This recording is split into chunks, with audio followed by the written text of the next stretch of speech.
ತಸ್ಮೈ ಶ್ರೀ ಗುರವೇ ನಮಃ.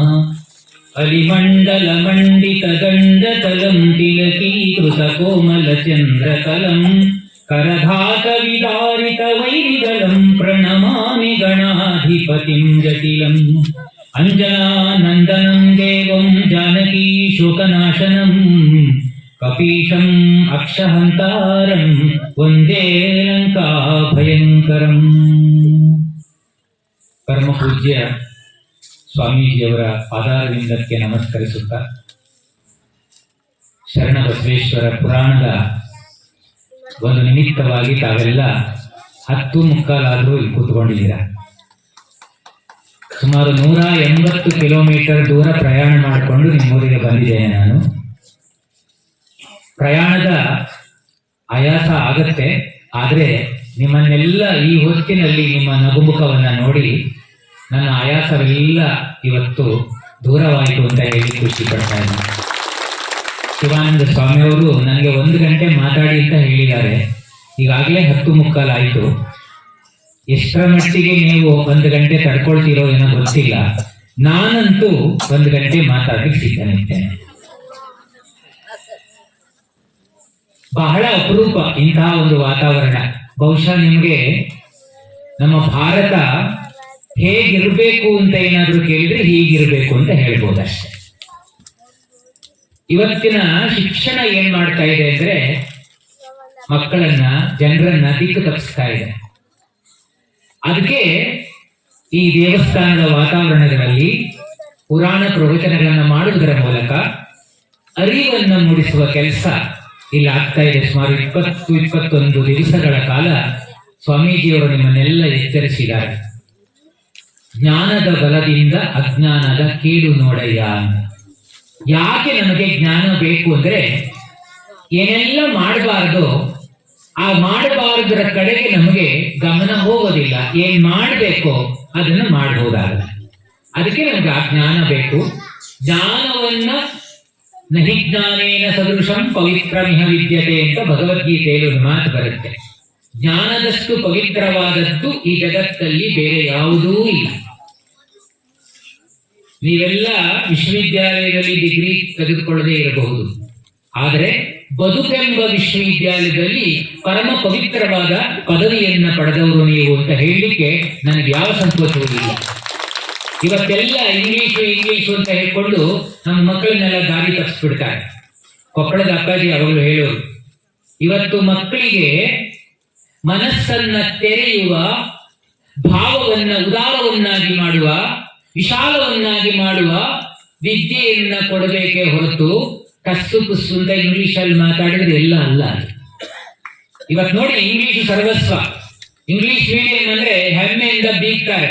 ಅದರ ಮೆಖಾಲೆ ಅಂತ ಒಬ್ಬ ಆಂಗ್ಲ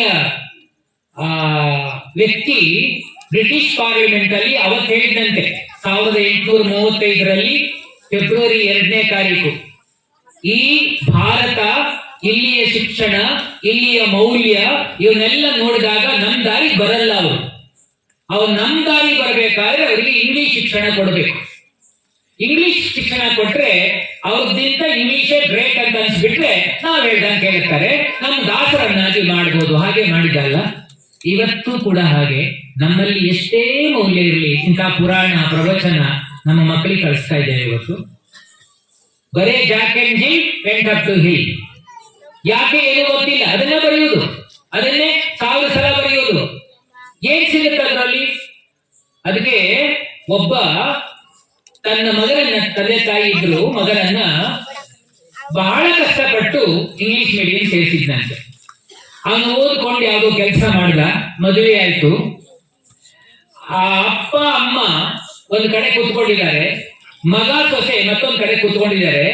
ಅವ್ರು ಮಾತಾಡ್ತಿದ್ದಾರಂತೆ, ಮಗ ಸೊಸೆ. ಆಮೇಲೆ ಸೊಸೆ ಹೇಳ್ತಾ ಇದ್ದಾಳೆ, your parents are headache to me ಅಂತ. ಅರ್ಥ ಆಯ್ತು ಅಂತ ಅನ್ಸ್ಕೊಂಡಿದ್ದೀನಿ. ಅವಳು ಏನ್ ಹೇಳ್ತಿದ್ದಾಳೆ, ಸೊಸೆ ಹೇಳ್ತಿದ್ದಾಳೆ, your parents are headache to me ಅಂತ. ನಿಮ್ಮ ತಂದೆ, ನಿಮ್ಮ ಅಪ್ಪ ಅಮ್ಮ ಇದ್ದಾರಲ್ಲ, ಅದು ನನ್ನ ದೊಡ್ಡ ತಲೆನೋವು ಅಂತ. ಅದಕ್ಕೆ ಅವನು ಹೇಳ್ತಿದ್ದಾನೆ, ಇಂಗ್ಲಿಷಿನ ಮಹತ್ವ ನೋಡಿ ಎಷ್ಟು ದೊಡ್ಡಿಗೆ ಅಂತ. Don't worry my darling, I will take them to old age home shortly ಅಂತ. ಅವನೇನ್ ಹೇಳ್ತಾನೆ ಅಂದ್ರೆ, ಏನು ಯೋಚನೆ ಮಾಡಬೇಡ ಪ್ರಿಯತಮೆ, ನಾನು ಅವರನ್ನ ಆದಷ್ಟು ಬೇಗ ವೃದ್ಧಾಶ್ರಮಕ್ಕೆ ಸೇರಿಸಿ ಅಂತ. ಈ ಕಡೆ ಕಲಿಸಿದ್ರಲ್ಲ, ಅವ್ರು ಹೆಮ್ಮೆ ಪಡ್ತಿದಾರಂತೆ. ಅವನಪ್ಪ ಹೇಳ್ತಿದ್ದಾನೆ, ನೋಡಿ ನನ್ ಮಗ ಎಷ್ಟು ಚೆನ್ನಾಗಿ ಇಂಗ್ಲಿಷ್ ಅಲ್ಲಿ ಮಾತಾಡ್ತಿದ್ದಾನೆ, ನನ್ ಸೊಸೆ ಎಷ್ಟು ಚೆನ್ನಾಗಿ ಇಂಗ್ಲಿಷ್ ಅಲ್ಲಿ ಮಾತಾಡ್ತಿದ್ದಾರೆ. ಅವ್ರು ಮಾತಾಡ್ತಿರೋದೇನು? ಮೌಲ್ಯವಿಲ್ಲದ ಶಿಕ್ಷಣ ನಮ್ಮನ್ನ ನಾಶ ಮಾಡುತ್ತೆ. ಇಷ್ಟು ಹೊತ್ತು ನೀವು ಇಷ್ಟು ರಾತ್ರಿ ಆದ್ರು ಹಸನ್ಮುಖವಾಗಿ ಕುತ್ಕೊಂಡು, ಬಹುಶಃ ನಾನು 1 ಗಂಟೆ ಮಾತಾಡ್ತೀನಲ್ಲ, 1 ಗಂಟೆವರೆಗೂ ಮಾತಾಡಿದ್ರು ಕೇಳ್ತೀರಿ ಅಂತ ಆ ಸ್ಪಿರಿಟ್ ಇದೆ ಅಂತ ನನ್ಗೆ ಅನ್ಸ್ಬಿಟ್ಟಿದೆ. ಮಾತಾಡಲ್ಲ, 1 ಗಂಟೆ ಮಾತಾಡಬೇಕು ಅಂತ ಅನ್ಸುತ್ತೆ. ನಾನು ದೂರ ಬಂದ್ಮೇಲೆ ನನ್ನ ಆತ್ಮಸಾಕ್ಷಿಗೆ ಒಂದು ನ್ಯಾಯ ಒದಗಿಸ್ಬೇಕಲ್ಲ. ಅದಕ್ಕೋಸ್ಕರ ಶ್ರೀ ಬಸವೇಶ್ವರರ ಪುರಾಣ ಪ್ರವಚನ ಯಾಕೆ ಮಾಡಿದ್ದಾರೆ ಅಂದ್ರೆ, ಅಲ್ಲಮ ಪ್ರಭುಗಳು ಒಂದ್ ಕಡೆ ಬಸವೇಶ್ವರರ ಬಗ್ಗೆ ಹೇಳ್ತಾರೆ. ಎಷ್ಟು ಅದ್ಭುತವಾಗಿ ಹೇಳ್ತಾರೆ ಅಂದ್ರೆ, ಬಾ ಎಂಬಲ್ಲಿ ಎನ್ನ ಭವ ಹರಿಯಿತ್ತು. ಬರೇ ಬಸವ ಅಂದ್ರೆ ಸಾಕಂತೆ. ಬಾ ಎಂಬಲ್ಲಿ ಎನ್ನ ಭವ ಹರಿಯಿತ್ತು, ಸಾ ಎಂಬಲ್ಲಿ ಸರ್ವಜ್ಞನಾದೆ, ವಾ ಎಂದು ವಚಿಸುವಲ್ಲಿ ಚೈತನ್ಯಾತ್ಮಕನಾದೆ. ಇಂದಿ ಬಸವಾಕ್ಷರ ತ್ರಯ ಎನ್ನ ಸರ್ವಾಂಗದಲ್ಲಿ ಬೆಳಗಿ ತೊಳಗುವ ಭೇದವನರಿದು, ನಾನು ನೀನು ಬಸವ ಬಸವ ಬಸವ ಎನ್ನುತ್ತಿದ್ದವಯ್ಯ ಗುಹೇಶ್ವರ. ಎಂತ ಅದ್ಭುತವಾದ ವಚನ! ಬರೀ ಬಸವ ಅಂದ್ರೆ ಸಾಕಂತೆ. ಯಾಕೆ 12ನೇ ಶತಮಾನದಲ್ಲಿ ಇಡೀ ಸಮಾಜದ ಕೊಳೆಯನ್ನು ದೂರ ಮಾಡಬೇಕು, ಇಡೀ ಸಮಾಜವನ್ನು ಒಂದು ನೆರಳಿಗೆ ತರಬೇಕು, ಒಗ್ಗಟ್ಟನ್ನ ಸಾಧಿಸಬೇಕು ಎಂಬ ಉದ್ದೇಶದಿಂದ ತನ್ನ ಸರ್ವಸ್ವನ್ನೂ ತ್ಯಾಗ ಮಾಡಿ ಸಮಾಜಕ್ಕಾಗಿ ಸರ್ವಾರ್ಪಣೆ ಮಾಡಿದ ಮಹಾನ್ ವ್ಯಕ್ತಿ. ಅವರಿಲ್ಲ ಅಂದ್ರೆ ನಮ್ಮನ್ನ ನಾವು ಅರಿಯುವಂತ ಒಂದು ವ್ಯವಸ್ಥೆಗೆ ಇರಲಿಲ್ಲ ನಾವು. ಹಾಗಾಗಿ ಎಲ್ಲರನ್ನೂ ಸೇರಿಸುವ ಈ ತಾಣ ಎಲ್ಲರೂ ನಾವು ಸೇರ್ಕೊಂಡಿದ್ದೀವಿ ಅಂದ್ರೆ ಆ ಬಸವೇಶ್ವರನ ನೆನೀಬೇಕಲ್ವ ನಾವು.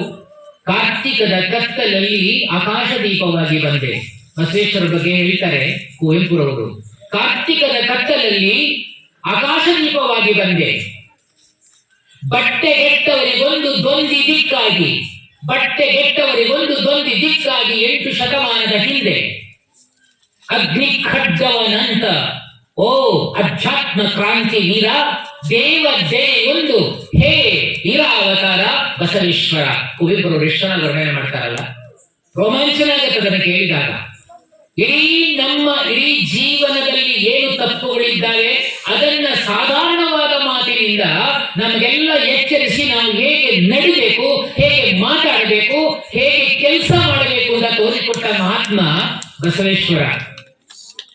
ಕಾಯಕವೇ ಕೈಲಾಸ, ಎಷ್ಟು ಅದ್ಭುತವಾದ ಒಂದು ತತ್ವ ಅದು. ನಾವು ಕೆಲಸ ಮಾಡದೆ ಪೂಜೆ ಮಾಡಿದ್ರೆ ಪ್ರಯೋಜನ ಇಲ್ಲ. ಅದು ಕೆಲಸ ಮಾಡದೆ ಪೂಜೆ, ನಮ್ಮ ಕೆಲಸವನ್ನ ಪ್ರಾಮಾಣಿಕವಾಗಿ ನಾವು ಮಾಡುತ್ತೇವೆ ಅಂತಾದ್ರೆ ಅದೇ ಭಗವಂತನಿಗೆ ಸಲ್ಲಿಸುವ ಪೂಜೆ. ನಾವು ಮಾಡುವ ಕೆಲಸವನ್ನು ಸರಿಯಾಗಿ ಮಾಡಲಿಲ್ಲ, ಮನೇಲಿ ಹೆಣ್ಮಕ್ಳು ಅಡಿಗೆ ಮಾಡಲಿಲ್ಲ ಅಥವಾ ಗಂಡ್ಮಕ್ಳು ಹೊಲದಲ್ಲಿ ಕೆಲಸ ಮಾಡಲಿಲ್ಲ, ಏನು ದೇವಸ್ಥಾನಕ್ಕೆ ಹೋದ್ರೆ ಏನು ಪ್ರಯೋಜನ? ದೇವನೇನತಿಶಯಿತ ಮಾನಿಸನೆ ಭೋಗಕ್ಕೆ ಹೂಣಿಸು ಮುಡಿ ಪೊಡವೆಯವನಿಗಂಬೇಕೆ, ಆವುದೊಳ್ಳಿತೋ ತನಗೆ ನದ ನರ ನದನು ಪರಮಂಗೆ ನೈವೇದಿಪುದೆ ಸಾಜ ಮಂಕುತಿಮ್ಮ, ನೈವೇದಿಪುದೆ ಸಾಜ ಮಂಕುತಿಮ್ಮ. ದೇವಿ ಗುಂಡಪ್ಪನವರು ಅವ್ರೇನ್ ಬಹಳ ಓದಿದಾರಲ್ಲ, SSLC ಫೇಲ್ ಆಗಿದ್ದಾರೆ. ಆದ್ರೆ ಅವರು ಬರೆದ ಕೃತಿಯನ್ನು ಇವತ್ತು ವಿಶ್ವವಿದ್ಯಾಲಯ ಮಟ್ಟದಲ್ಲಿ ಪಾಠ ಮಾಡೋರಿಗೆ ಗತಿ ಇಲ್ಲ. ಎಂಥ ಅದ್ಭುತವಾದ ಸಾಧನೆ ಮಾಡಿದ್ದಾರೆ ನೋಡಿ. ಎಲ್ಲ ತತ್ವಗಳು, ಆಂಗ್ಲ ಸಾಹಿತ್ಯ, ವೇದ, ಪುರಾಣ ಸಾಹಿತ್ಯ ಎಲ್ಲವನ್ನೂ ತಗೊಂಡು 945 ಮುಕ್ತಕಗಳನ್ನ ಬರೆದು ಕೊಟ್ಟಿದ್ದಾರೆ. ಎಂಥ ಅದ್ಭುತವಾದ ಜೀವನದ ಒಂದು ತತ್ವ ಅದು ಅಂದ್ರೆ ನಮಗೆ ಆಶ್ಚರ್ಯ ಆಗುತ್ತೆ. ಅಲ್ಲಮ ಪ್ರಭುಗಳು ಒಂದು ಕಡೆ ಹೇಳ್ತಾರೆ, ಇದೇ ಪೂಜೆ ಅಂದ್ರೆ ಏನು, ನಿಜವಾದ ಪೂಜೆ ಎನ್ನುವುದು ನಮ್ಮ ಕರ್ತವ್ಯವನ್ನು ಮಾಡುವುದು ಅಷ್ಟೇ. ನಾವು ಕೊಡುವ ಹೂವು, ಉಣಿಸು, ಮುಡಿಪು, ಒಡವೆ ಭಗವಂತನಿಗೆ ಬೇಕಾ? ಅವನು ಕಾಲ್ಕೊಂಡು ಕೂತ್ಕೊಂಡಿರ್ತಾನ, ಅಯ್ಯೋ ಕೊಡಪ್ಪ ನನ್ಗೆ ಊಟ ಬೇಕು ಅಂತ. ಇಡೀ ಜಗತ್ತೇ ಅವನದ್ದು. ಈಶಾವಸ್ಯಂ ಸರ್ವಂ ಯತ್ಕಿಂಚ ಜಗತ್ಯಾಂ ಜಗತ್ ತೇನ ತೆತ್ತೇನ ಭುಜೀತಾಃ ಮಾಗುತ ಕಸ್ಯ ಸಿದ್ಧನಂ. ಈಶಾವಾಸ್ಯ ಉಪನಿಷತ್ತು. ಉಪನಿಷತ್ ಏನ್ ಹೇಳುತ್ತೆ ಅಂದ್ರೆ ಜೀವನದ ತತ್ವವನ್ನು ಹೇಳುವುದು, ನಾವು ಹೇಗೆ ಬದುಕಬೇಕು ಅಂತ ಹೇಳುತ್ತೆ. ಇಡೀ ಜಗತ್ತು ಭಗವಂತನ ಅಧೀನವಾದದ್ದು. ಬರುವಂತಹದ್ದು. ನಮ್ದು ಅಂತ ಹೇಳಕ್ ಬರುತ್ತಾ? ನಾವೇನಿದ್ದೇವೆ ಅಲ್ವಾ? ನಾವೆಲ್ಲ ಬೇರೆಯವರನ್ನ ಅವಲಂಬಿಸಿ ಬೆಳೆದವರಲ್ವಾ? ಕೆ.ಸಿ. ಶಿವಪ್ಪ ಅವರು ಮುದ್ದುರಾಮನ ಮನಸ್ಸಲ್ಲಿ ಹೇಳ್ತಾರೆ, ಅವರಿವರ ಹೆಗಲೇರಿ ಬೆಳೆದವರೇ ನಾವೆಲ್ಲ, ಅವರಿವರ ಹೆಗಲೇರಿ ಬೆಳೆದವರೇ ನಾವೆಲ್ಲ, ನಿನ್ನದೆನ್ನುವುದೇನು ವಿಶ್ವಚರಿತೆಯಲಿ, ಅಹಮಿಕೆಯ ಏಣಿ ಮುರಿದಾಗ ನಿಶ್ಚಿಂತೆ, ಪರಿಮಿತಿಯ ಮತಿ ನಮದು ಮುದ್ದುರಾಮ. ನಾವೆಲ್ಲ ಬೇರೆಯವ್ರನ್ನ ಅವಲಂಬಿಸ್ಕೊಂಡು ಬದುಕಿದವ್ರೆ ಅಷ್ಟೇ ಅಲ್ವಾ? ಬೇರೆಯವ್ರು ಇಲ್ಲ ಅಂದ್ರೆ ನಮ್ಮ ಬದುಕಿಲ್ಲ. ಹಾಗಾದ್ರೆ ನಾನ್ ಏನು ಅದಕ್ಕೆ ಇವತ್ತು ಹೇಳಿದ್ರಲ್ಲ, ಅಹಂಕಾರ. ಮಾಯೆ ಅಮ್ಮನವರ ಸ್ತುತಿ ಮಾಡುವಾಗ ಅಹಂಕಾರವನ್ನ ಮುರಿದು ನಾವು ಸಮರ್ಪಣೆ ಮಾಡ್ಬೇಕಲ್ವಾ? ನಮ್ಮ ಅಹಂಕಾರವನ್ನ ಅರ್ಪಣೆ ಮಾಡಬೇಕು. ನಾವು ಏನೂ ಅಲ್ಲ ಜಗತ್ತಿನ ಈ ಭಗವಂತನ ಮುಂದೆ. ಈ ಜಗತ್ತೆಲ್ಲ ಭಗವಂತನದ್ದೇ. ಏನೆಲ್ಲ ಇದೆಯೋ ಅವನಿಗೆ ಸೇರಿದ್ದು. ಅವನು ಏನು ನಮಗೆ ಕೊಡ್ತಾನೋ ಅದನ್ನ ಸಂತೃಪ್ತಿಯಿಂದ ಸ್ವೀಕರಿಸಿದರೆ ಮಾತ್ರ ಅವನಿಗೆ ತೃಪ್ತಿ. ನಮಗೆಲ್ಲ ಜೀವನ ಕೊಟ್ಟಿದ್ದಾನಲ್ಲ, ಎಂಥ ಒಂದು ವರ ಅದು. ನಮಗೆಲ್ಲ ಬದುಕು ಕೊಟ್ಟಿದ್ದಾನಲ್ಲ, ಅದು ಅದ್ಭುತವಾದ ವರ. ಆ ವರ, ಅದಕ್ಕೆ ನಾವು ಈ ಜೀವನವನ್ನ ಇನ್ನಷ್ಟು ಸುಂದರಗೊಳಿಸಿಕೊಂಡು ಬದುಕಿದರೆ ಅವನು ಕೊಟ್ಟ ವರಕ್ಕೆ ನಾವು ಕೊಡುವ ಕೃತಜ್ಞತೆ ಇನ್ನು ಚಂದ ಮಾಡ್ಕೋಬೇಕು. ಸಿದ್ದೇಶ್ವರ ಅಪ್ಪಾಜಿ ಹೇಳ್ತಾರಲ್ಲ, ನಾವು ಇವತ್ತು ಬದುಕಿದ್ರೆ ನಾಳೆನೂ ಇದ್ದೇವೆ ಅಂದ್ರೆ ನಮ್ಮ ಇವತ್ತಿನ ಜಗತ್ತು ನಾಳೆಯ ಜಗತ್ತು ಇವತ್ತಿನ ಜಗತ್ತಿಗಿಂತ ಹೆಚ್ಚು ಸುಂದರವಾಗಬೇಕಂತ. ಹಾಗೆ ನಾವು ಬದುಕಬೇಕು ಅಂತ ಹೇಳ್ತಾರೆ. ಸುಂದರ ಮಾಡ್ಕೋಬೇಕು. ಯಾರಿಗಾರು ಸ್ವಲ್ಪ ಸಹಾಯ ಮಾಡಿ. ಇವತ್ತೆಲ್ಲ ಎಲ್ಲ ಸೇರ್ಕೊಂಡು ಆ ಭಗವಂತನ ಸೇವೆ ಮಾಡ್ಲಿಕ್ಕೆ ನೀವೆಲ್ಲ ಎಷ್ಟು ಚೆನ್ನಾಗಿ ಕಂಕಣ ತೊಟ್ಟು ಕೂತ್ಕೊಂಡಿದ್ದೀರಲ್ಲ, ಇದಕ್ಕಿಂತ ಇನ್ನೇನು ಬೇಡ. ಇದೇ ಸರ್ವಸ್ವ. ಇದು ನಿಜವಾದ ಭಕ್ತಿ. ಭಗವಂತನಿಗೆ ನಾವು ಕೊಡಬೇಕಾದ್ದೇನೂ ಇಲ್ಲ. ತಿಳ್ಕೋಬೇಕು ನಾವು ಅಲ್ವಾ? ಮಜ್ಜನಕ್ಕೆರೆದು ಫಲವ ಬೇಡುವರಯ್ಯ, ಮಜ್ಜನಕ್ಕೆರೆದು ಫಲವ ಬೇಡುವರಯ್ಯ, ಅವರಿಗೆಲ್ಲಿಯದು ಆ ಫಲ ಚಿತ್ತಾಳಕ್ಕಲ್ಲದೆ, ಪತ್ರ ಪುಷ್ಪಗಳನ್ನರ್ಪಿಸಿ ಫಲವ ಬೇಡುವರಯ್ಯ, ಅವರಿಗೆಲ್ಲಿಯದು ಆ ಫಲ ಗಿಡಗಳಿಗಲ್ಲದೆ, ಶ್ರೀದಾನವನರ್ಪಿಸಿ ಫಲವ ಬೇಡುವರಯ್ಯ, ಅವರಿಗೆಲ್ಲಿಯದು ಆ ಫಲ 18 ಧಾನ್ಯಕ್ಕಲ್ಲದೆ, ಲಿಂಗ ಗೊಡವೆಯ ಲಿಂಗಕ್ಕೆ ಪಟ್ಟು ಫಲವ ಬೇಡುವ ಸರ್ವ ಅನ್ಯಾಯಿಗಳನ್ನೆಂಬೆ ಗುಗೇಶ್ವರ. ಹೇಗೆ ಜಾಸ್ತಿದ್ದಾರೆ ನೋಡಿ, ಹೇಗೆ ಪೂಜೆ ಮಾಡಬೇಕು. ನಾವು ನೀರನ್ನ ಕೊಟ್ಟು ಭಗವಂತನಿಗೆ ಅರ್ಪಣೆ ಮಾಡ್ತೇವೆ, ಅಭಿಷೇಕ ಮಾಡ್ತೀವಲ್ಲ, ನೀರು ನಮ್ಗ. ನಮ್ಮ ಯೋಗ್ಯತೆಗೆ ಒಂದು ಹನಿ ನೀರನ್ನು ಉತ್ಪತ್ತಿ ಮಾಡಕ್ ಸಾಧ್ಯನಾ? ನಾವು ಹುಟ್ಟುವುದಕ್ಕೆ ಮೊದಲು ನಿಸರ್ಗ ನಮಗೆ ಬೇಕಾದ್ದೆಲ್ಲ ಸಿದ್ಧ ಮಾಡಿಕೊಟ್ಟಿದೆಯಲ್ಲ, ಅದಕ್ಕೆ ನಾವು ಕೃತಜ್ಞರಾಗಬೇಕೆ ಹೊರತು ನಾವೇನು ಮಾಡ್ಲಿಕ್ಕಾಗುದಿಲ್ಲ. ಹುಟ್ಟುವ ಮುನ್ನ, ಹುಟ್ಟಿದ ಕ್ಷಣ ಮೂಗಿನ ಹತ್ತಿರಕ್ಕೆ ಗಾಳಿ ಸಪ್ಲೈ ಆಗುತ್ತೆ. ಹುಟ್ಟಿದ ಕ್ಷಣದಿಂದ ನಾವು ಬೆಳಕನ್ನು ನೋಡ್ತೀವಿ. ಸೂರ್ಯ ನಮಗಿಂತ ಮೊದಲು ಹುಟ್ಟಿದ್ದಾನೆ, ಚಂದ್ರ ನಮಗಿಂತ ಮೊದಲು ಹುಟ್ಟಿದ್ದಾರೆ, ನಕ್ಷತ್ರಗಳು ನಮಗಿಂತ ಮೊದಲು ಇದ್ದಾವೆ, ಈ ನೀರು, ಈ ನೆಲ, ಈ ಬೆಳಕು ಎಲ್ಲವೂ ಕೂಡ ನಮಗಿಂತ ಮೊದಲು ಬಂದಿದೆಯಲ್ಲ. ನಾವು ಅದಕ್ಕೇನ್ ಕೊಡ್ತೇವೆ ಹೇಳಿ? ಎಲೆಕ್ಟ್ರಿಸಿಟಿಯವರು ನಮಗೆ ಬಿಲ್ ಕೊಡ್ತಾರೆ ತಿಂಗಳಿಗೆ ತೋರಿಸಿದ್ರೆ ಮಿನಿಮಮ್ ಬೇರೆ, ಮ್ಯಾಕ್ಸಿಮಮ್ ಬೇರೆ. ಆದ್ರೆ ಸೂರ್ಯ 450-500 ಕೋಟಿ ವರ್ಷಗಳಿಂದ ಒಂದೇ ಸಲನೆ ಆಕಾಶ ದೀಪವಾಗಿ ನಮಗೆ, ಯಾರು ಎಣ್ಣೆ ಹಾಕ್ತಾರೋ ಗೊತ್ತಿಲ್ಲ, ಯಾರು ಹಣತೆಯನ್ನು ಇಟ್ಟಿದಾರೋ ಗೊತ್ತಿಲ್ಲ, ಆಕಾಶದಲ್ಲಿ ತೇಲ್ತಾ ತೇಲ್ತಾ ಇಡೀ ಜಗತ್ತನ್ನ ನಮಗೆ ಬೆಳಕನ್ನು, ಜಗತ್ತಿಗೆ ಬೆಳಕನ್ನು ಕೊಡ್ತಾನಲ್ಲ, ಅವನಿಗೆ ನಾವೇನು ಕೊಡ್ತೇವೆ ಹೇಳಿ? ಕೃತಜ್ಞತೆ ಅಷ್ಟೇ. ಅದಕ್ಕೆ ನಮ್ಮ ತಾಯಂದರು ಏನು ಕಲಿಯಿಲ್ಲ ಪಾಪ, ಏನು ಗೊತ್ತಿಲ್ಲದಿದ್ರು, ಯಾವ ವಿಶ್ವವಿದ್ಯಾಲಯಕ್ಕೆ ಹೋದ್ರಿದ್ರು, ಒಂದು ಅಕ್ಷರ ಗೊತ್ತಿಲ್ಲದಿದ್ರು ಕೂಡ ಎಷ್ಟು ಚೆನ್ನಾಗಿ ಶಾಸ್ತ್ರ ಸಂಹಿತವಾಗಿ ಎಷ್ಟು ಚೆನ್ನಾಗಿ ಬದುಕ್ತಾ ಇದ್ರು. ಜಾನಪದದಲ್ಲಿ ಬರುತ್ತಲ್ಲ, ನಮ್ಮ ಗರತಿಯರು ಏನು ಅಕ್ಷರ ಬರೆದಿದ್ದವರು ನೆಗ್ಲೆಕ್ಟ್ ಮಾಡುವಾಗಿಲ್ಲ. ಈ ಮೌಲ್ಯಗಳನ್ನು ಹೇಗೆ ಪಾಲಿಸಬೇಕು ಗೊತ್ತಿತ್ತು. ವಿಷ್ಣು ಪುರಾಣದಲ್ಲಿ ಒಂದು ಮಾತು ಬರುತ್ತೆ, ಆ ತಾಯಿಗೆ ವಿಷ್ಣು ಪುರಾಣ ಗೊತ್ತಿಲ್ಲ. ಸಮುದ್ರ ವಸನಯ ದೇವಿ ಪರ್ವತಸ್ಥನ ಮಂಡಲೆ ವಿಷ್ಣು ಪತ್ನಿ ನಮಸ್ತುಭ್ಯಂ ಪಾದಸ್ಪರ್ಶಂ ಕ್ಷಮಸ್ವಮೆ ಅಂತ ಆ ಮಾತು. ಕೃತಜ್ಞತೆ ಅಷ್ಟೇ. ನಿನಗೆ ಸಮುದ್ರಗಳೇ ಬಟ್ಟೆ, ಪರ್ವತಗಳೇ ಸ್ತನಗಳು, ನೀನು ವಿಷ್ಣುವಿನ ಪತ್ನಿ. ನಾನು ಎದ್ದ ತಕ್ಷಣ ನಿನ್ನ ಒಡಲ ಮೇಲೆ ಕಾಲಿಡಬೇಕು ಅಲ್ವಾ? ಎದ್ದ ತಕ್ಷಣ, ಆಚೆ ಎದ್ದ ತಕ್ಷಣ ಭೂಮಿ ಮೇಲೆ ಕಾಲಿಡಬೇಕು. ಅಪ್ಪ ಅವಳು ನಮ್ಗೆಲ್ಲ ಆಸರೆ ಕೊಡ್ತಾಳೆ, ಅವಳು ತುಳಿತಾ ಇದೀವಲ್ಲ, ನಮಗೆ ಇದೇ ಇಲ್ಲ. ಅಮ್ಮ ತಾಯಿ ನಿನ್ನ ಮೇಲೆ ನಾವು ಕಾಲು ಇಟ್ಟಿದ್ದೀವಲ್ಲಮ್ಮ, ಕ್ಷಮಿಸಮ್ಮ ಅಂತ ಕೇಳ್ಕೊಳ್ಳೋದು ಎಷ್ಟು ಹಂಬಲ ಕೇಳ್ತಾ ಇದ್ದಾರೆ. ಇದು ವಿಷ್ಣು ಪುರಾಣದ ಮಾತು. ಆದ್ರೆ ನಮ್ಮ ಜಾನಪದ ಗರತಿ ಇದೆಲ್ಲ ಹೇಳೋರು ಇದ್ದಾರೆ, ಬೇಕಾದಷ್ಟು ಜನ ಅಜ್ಜಮ್ಮರು ಇದ್ದಾರಲ್ಲ ತುಂಬಾ, ಈ ಎಲ್ಲ ಗೊತ್ತಿದೆ. ಬೆಳಿಗ್ಗೆ ನೋಡಿ ಆ ತಾಯಿ ಯಾರನ್ನ ನೆನೆಯಬೇಕು ಅಂತ ಪ್ರಶ್ನೆ ಮಾಡ್ತಾರೆ, ಅವಳದೇ ಭಾಷೆ, ಜಾನಪದ ಶೈಲಿ ಬಹಳ ಚೆನ್ನಾಗಿ ಅರ್ಥ ಆಗುತ್ತೆ. ಬೆಳಗಾಗಿ ಎದ್ದೆದ್ದು ಯಾರ್ಯಾರ ನೆನೆಯಾಲಿ, ಎಳ್ಳು ಜೀರಿಗಿ ಬೆಳೆಯೋಳ, ಎಳ್ಳು ಜೀರಿಗಿ ಬೆಳೆಯೋಳ ಭೂಮ್ತಾಗಿ, ಎದ್ದೊಂದು ಗಳಿಗೆ ನೆನದೇನ, ಎದ್ದೊಂದು ಗಳಿಗೆ ನೆನದೇನ. ಇಷ್ಟು ಚೆನ್ನಾಗಿ ಹೇಳ್ತಾರಲ್ಲ. ಬೆಳಗ್ಗೆ ಎದ್ದು ಯಾರನ್ನ ನೆನೆಯೋದು? ಟಿವಿ ಹಾಕೊಂಡು ಶಾರುಖ್ ಖಾನ್, ಐಶ್ವರ್ಯ ರೈ ಎಲ್ಲ ಬರ್ತಾರಲ್ಲ, ಯಾರನ್ನ ನೆನೆಯೋದು? ಬೆಳಗಾಗಿ ಎದ್ದೆದ್ದು ಯಾರ ನೆನೆಯಲಿ, ಎಳ್ಳು ಜೀರಿಗಿ ಬೆಳೆಯೋಳೆ. ಎಷ್ಟು ಚೆನ್ನಾಗಿರ್ತಾಳೆ. ಎಳ್ಳಿನಂತ ಸಣ್ಣ ಧಾನ್ಯ ಅವಳು ಯಾವ ತರ ಉದಾಸೀನ ಮಾಡ್ತಾಳ, ಧಾನ್ಯ ಸಣ್ಣದು ಅಂತ ಬೆಳೆಸ್ಕೊಡೋದು ಕಷ್ಟ ಅಂತ, ನಾವಾದ್ರೂ ಸಣ್ಣ ಕೆಲಸ ಅಂತ ಬಿಡ್ತೀವಿ. ಆದ್ರೆ ಭೂಮಿ ಸಣ್ಣದನ್ನಾದ್ರೂ ಎಷ್ಟು ಪರಿಪೂರ್ಣವಾಗಿ ತುಂಬಿ ತುಂಬಿ ಕೊಡ್ತಾಳಲ್ಲ. ಎಳ್ಳಿನಂತ ಸಣ್ಣ ಧಾನ್ಯ, ಜೀರಿಗೆ ಅಂತ ಸಣ್ಣ ಧಾನ್ಯವನ್ನ ಎಷ್ಟು ನಿಸ್ಪೃಹತೆಯಿಂದ ನಮ್ಗೆಲ್ಲ ಬೆಳೆದು ಬೆಳೆದು ತುಂಬುತ್ತಾಳಲ್ಲ ನಮ್ಮ ಕಣಜವನ್ನ. ನಾವು ಅವಳಿಗೆ ಏನ್ ಕೊಡ್ತೀವಿ? ದೊಡ್ಡದೆಲ್ಲ ಕಾಣಿಸುತ್ತೆ ನಮ್ಗೆ, ಕುಂಬಳಕಾಯಿ ಕಾಣಿಸಲ್ವಾ, ಮಾವಿನಕಾಯಿ ಕಾಣಿಸಲ್ವಾ, ಹಲಸಿನ ಕಾಣಿಸಲ್ವಾ, ಸಣ್ಣದು ಸ್ವಲ್ಪ ಕನ್ನಡ ನೋಡ್ಕೋಬೇಕು ವಯಸ್ಸಾದ್ರೆ. ಅಷ್ಟನ್ನ ಎಷ್ಟು ಚೆನ್ನಾಗಿತ್ತು. ಈ ಜೀರಿಗೆ ಇದೆಯಲ್ಲ, ಅದು ಎಷ್ಟು ನಮಗೆ ಅನುಕೂಲಕರ ಅಂತ ಗೊತ್ತು ಹೆಣ್ಮಕ್ಳಿಗೆ.